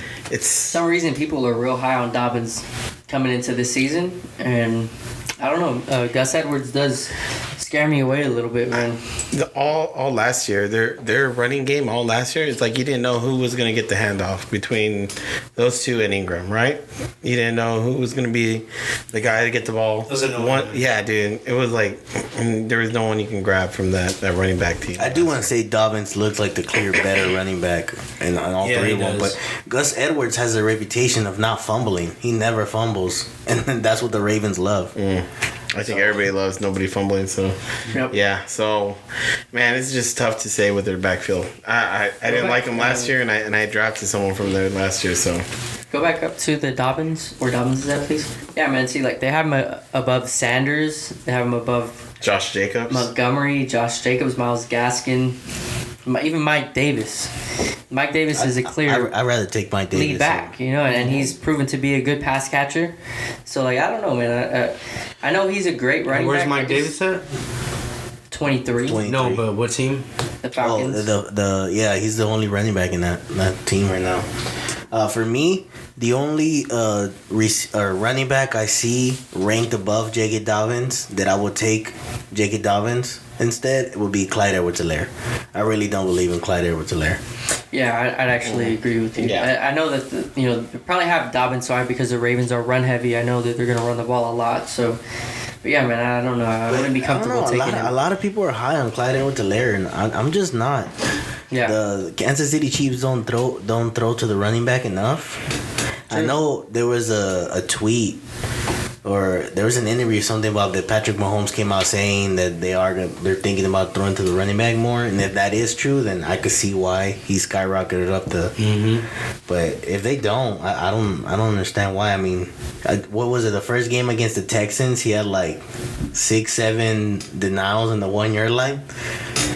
Yeah, man. People were real high on him last year. He was going like in the first round. Yeah, exactly.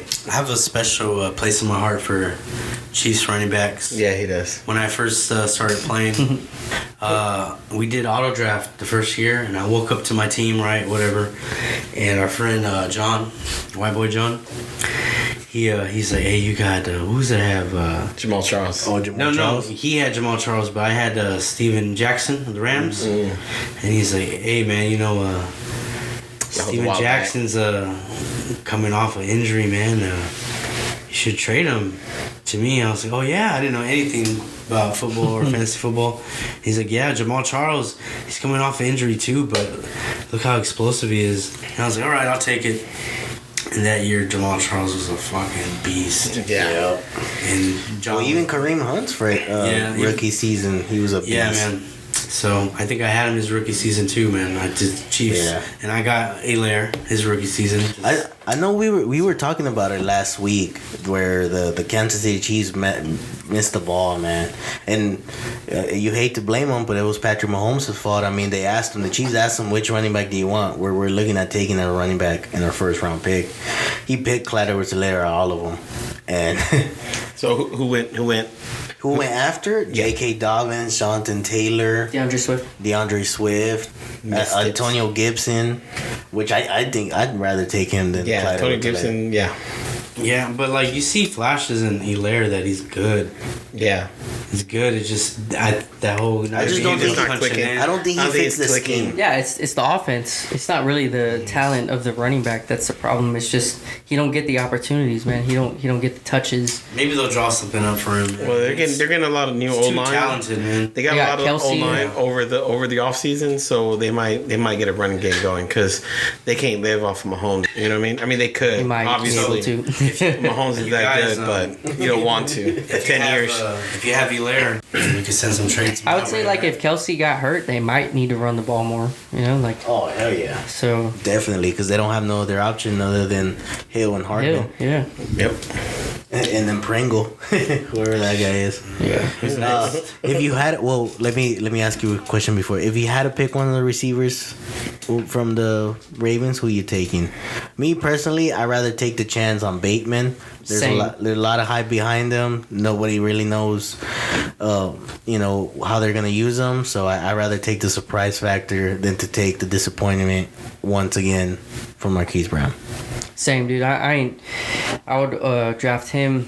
Yeah, and I'm. There's absolutely no way in hell I'd ever draft Sammy Watkins. So, and yeah, I'm not high on Brown. I don't like him. What round is Brown going at? Marquise Brown, he's going to run the 7th. So, I mean, like we just said, around the 7th, you can get a Chase Claypool that we just talked about, Jamar Chase, T. Higgins. I'd much rather take those guys than Marquise Brown, to be honest. Yeah. Even if he's the number one receiving option. All right. And then let's move on to the last team with the Cleveland Browns, which in my personal thought, I think this is the best team in that division. Not fantasy-wise, but just... Yeah, football-wise. Best football team. Oh, yeah, dude. Their offensive line's great. Their coach really changed the system around. And honestly, I think Odell Beckham coming back hurts the team. I think they looked a lot better without Odell Beckham. They did look better without Odell. A lot better. The pass game looked better. The run game looked better. Landry looked way better. Oh, yeah. Landry did look good.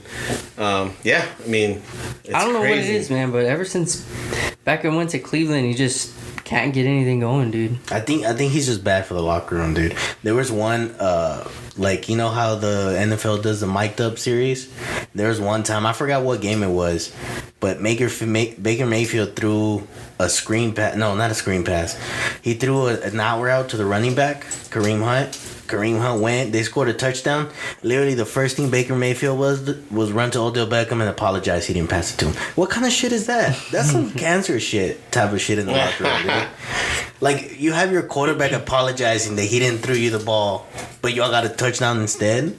I don't know. To me, that just spells out bad chemistry, and they look better without him. Wide receivers are always known for doing stuff like that or having issues like that with just the aura, I guess, of the team. Do you think it's injuries or maybe Odell Beckham wasn't really that good? No, I think he was really good. No, I think he's really good. He just doesn't fit a run first team. I think it's Baker Mayfield. Because he was... And injuries. Because he was discovered, because he was undrafted, right? And he tried out for the team. Yeah, in the New Giants. York. Yeah, he was undrafted.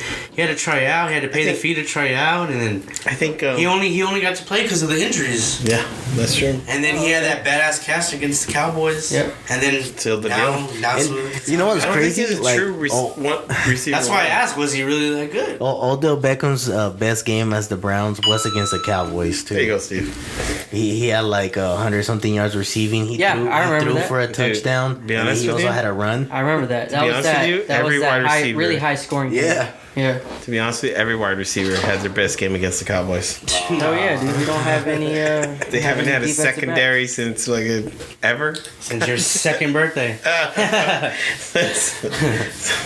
Let me ask y'all this: if you had to take Odell Beckham or Jarvis Landry, who are you taking out of that duo? Oh man, I still might be tempted to get Odell Beckham. Wait, how Just far are 'cause of they the ranked? Yeah. So Beckham is at 28 and Jarvis Landry's at 39. Oh. I'll still That's go with so Landry. crazy, bro. man. Odell Beckham used to be a first round pick, bro. Yeah. Man. I'll take Landry. I'll take Landry too. Because you know what, Landry's shown that he's been constant And every year. Whether he's always, his numbers are always gonna be average. And this he's is always gonna be a PPR flex. too, right? So Yeah. I guess he gets Landry. catches. He gets the catches. He gets the short. I mean, they're short passes, but he's not gonna get the long, deep balls. You, Jeff? anymore. What was the question? Odell Beckham or Landry? Okay. That's a go with Odell Beckham. Oh yeah, Odell Beckham. overall pick. Never mind, we were wrong about that. Yeah, I knew that didn't sound right. He's a great player, dude. Yeah, I just think it's injuries, and I think it's a combination of injuries and Baker Mayfield. I've never been high on Baker Mayfield. I don't think he's that great of a quarterback. He has a great offensive line, great running backs, a good receiving core, and like their offense has not been what it should be. Defense is good, too. You know? He looks a cool. great defense. Who's that? He looks like a cool guy. Baker? Yeah, he looks like Hang out someone I with- could Oh, party he has a with. sweet mustache. Looks pretty cool. He can Cool dude. chug a beer. Just he not looks- very good quarterback. He looks homeless. I think he's all right at the quarterback. I don't Yeah, think I think he's all right. I'll give him that. I'll tell you what, he is a gamer though. He'll go out there and try to win that game. Those playoffs games that he had, before they got eliminated, obviously, they look good. He's so I just think he has inaccurate. such a complete team, dude. Like, you have a good defense. You have two really good running backs, a great offensive line. Like, what more can you ask for? Really good receivers, a good tight end. Like, he has it all. Two so, good like, tight ends, Yeah. Hooper and Njoku. yeah, I mean, what else do you need? Like, I just don't think he's just... I think that his doesn't teammates fit. are elevating him instead of the team is like elevating Baker instead of Baker making the team better. You know what I mean? Like taking them to where they should be. Instead, everyone else is kind of carrying him. Yeah, I feel like his rookie year the run game was is his carrying peak. him. Yeah, like I don't know, man. And then another one I saw. Let me ask y'all real quick before we move on to the running backs. I saw Robbie Anderson ranked behind Odell Beckham, and to me, I much rather take Robbie Anderson. It's a tough one because he hasn't. If this was the same quarterback, I'd take Robbie because I would know what. But it's what still you're the getting. same scheme. I know, but it ain't the same quarterback. You're telling me Teddy Bridgewater is much better quarterback than Sam Darnold?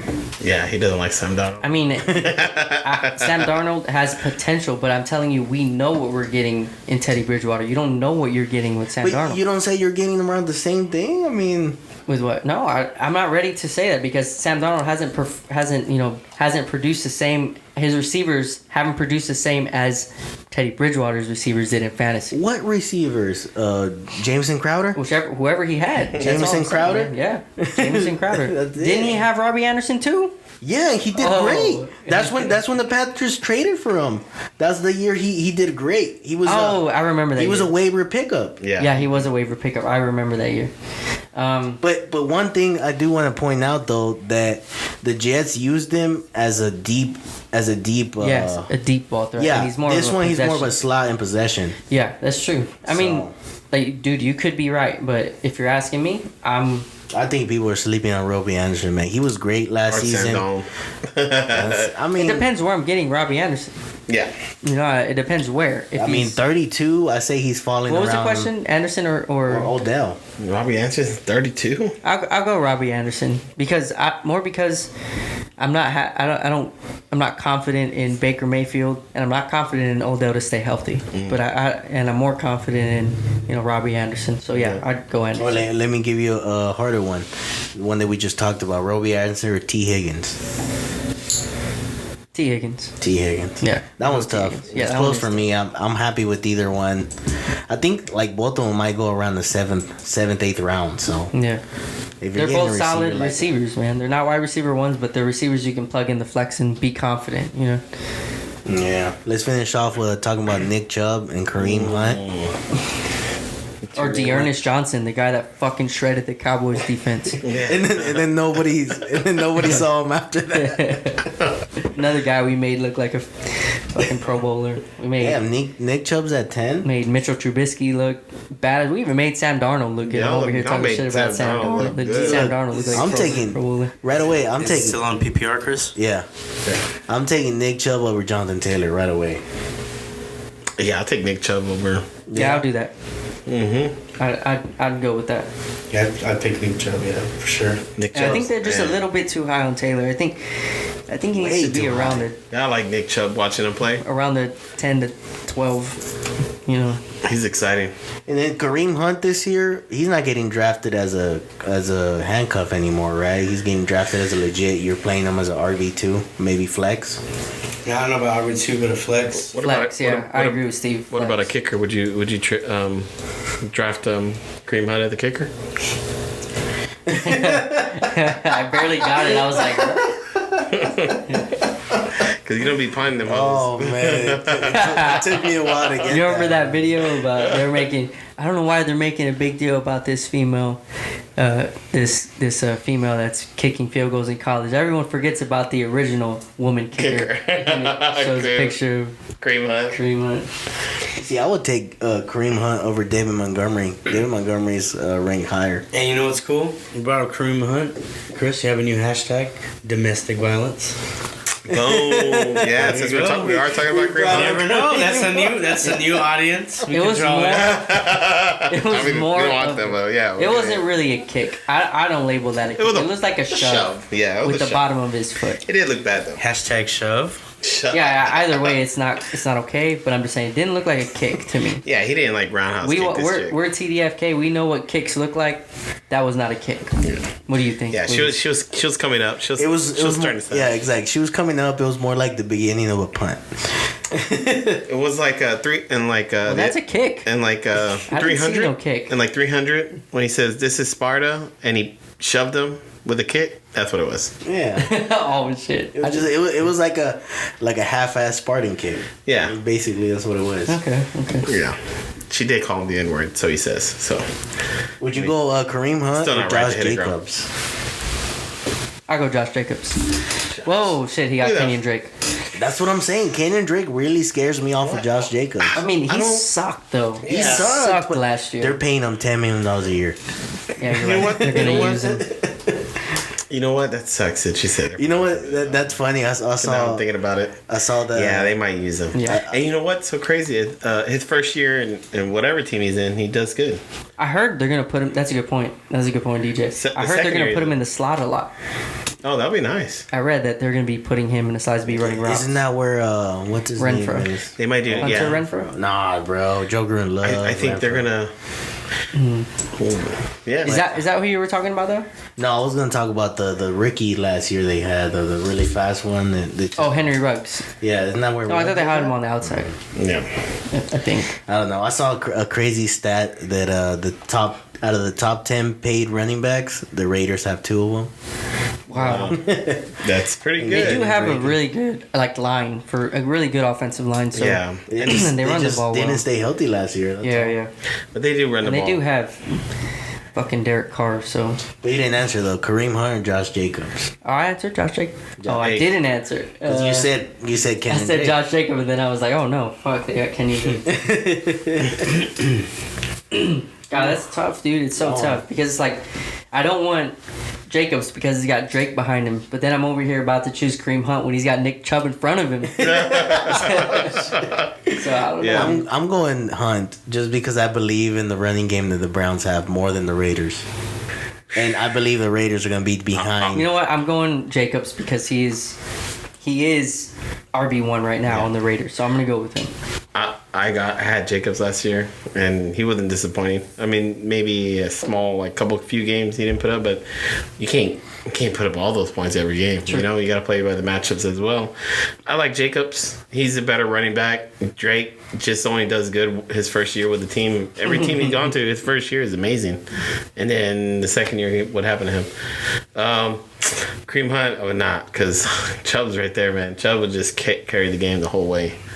Kareem Hunt's like a scheme player. Right? But it's crazy though, because there was games back then where both Chubb and Hunt had like 20 plus points. Yeah, they did. I mean, but those were, Kareem Hunt taking the ball on a swing pass, and he swings out and he'll make that play though. But that's where he got all his points. It wasn't because he was getting touches. He would have like a handful of touches compared to Chubb, but his points were the yards after, Receptions. And, Yep. Yeah. So I mean, it's hard. It's a split backfield if you think about it. One tough. guy's gonna get the handoff. One guy's gonna get the pass. Yeah, it's tough. No, it's also tough because Chubb did start getting passes thrown to him too. He started. Baker Mayfield was dumping it off to Nick Chubb, so I was like, "Fuck, man." 'Cause Hey, I had a Hunt last year. Let me ask y'all this: Baker Mayfield car? Oh God, that's a. I'd rather get run over by the car. I don't know, dude. I'd rather I'd flip a coin, honestly, and not look at what it lands on. Yeah, I'm just glad. I was just trying to think of 2 trash quarterbacks. I'm just glad fantasy. we don't play super flex where we're gonna get put in that spot. But yeah, no, that'll be it on our division talk. That'll be it on our podcast for sure. Make sure you tune in next week. We will be talking about our top 10 rankings. Oh yeah. It's most likely gonna be either receivers or running backs. But Steve, take it away before we leave. Yeah. What was the name of the shirt company we have to shout out? Man, You don't have it today? We'll get you next week. Dang, Get you man, next week, I was man. like, I remembered. All right, well, our DJ's cousin and our good friend, he got us some cool polos made. yeah, they're pretty sweet. Shout I out like to them. Anthony, and that company will shout you out, I promise. Promise. Y'all did a great job. They looks good. Yeah, they look really good, man. But like I said, guys, without your help, we can't reach the people that we could potentially reach. So like, share, subscribe, everything, man. Just please get the word out on this show. Anybody mentions combat sports at work, say, hey, a couple buddies have this podcast, man. Check it out. You know, anything helps, man. Just reposting it on your social media, whatever, man. And we really appreciate it because we're trying to be a podcast, you know, for our cores, by our cores, for the people. You know what I mean? By the people. This is stuff we're passionate about, guys, and I know you're passionate about it, and we want to give you guys an outlet too.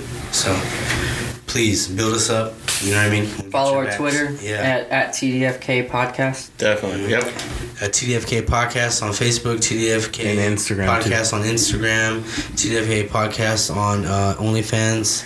Yeah. Oh, yeah. The OnlyFans is that's the top. It's the hot and heavy stuff. Yeah. That's the jewel right there. But yeah, guys, we'll see you next week with another awesome show. And DJ, take it away.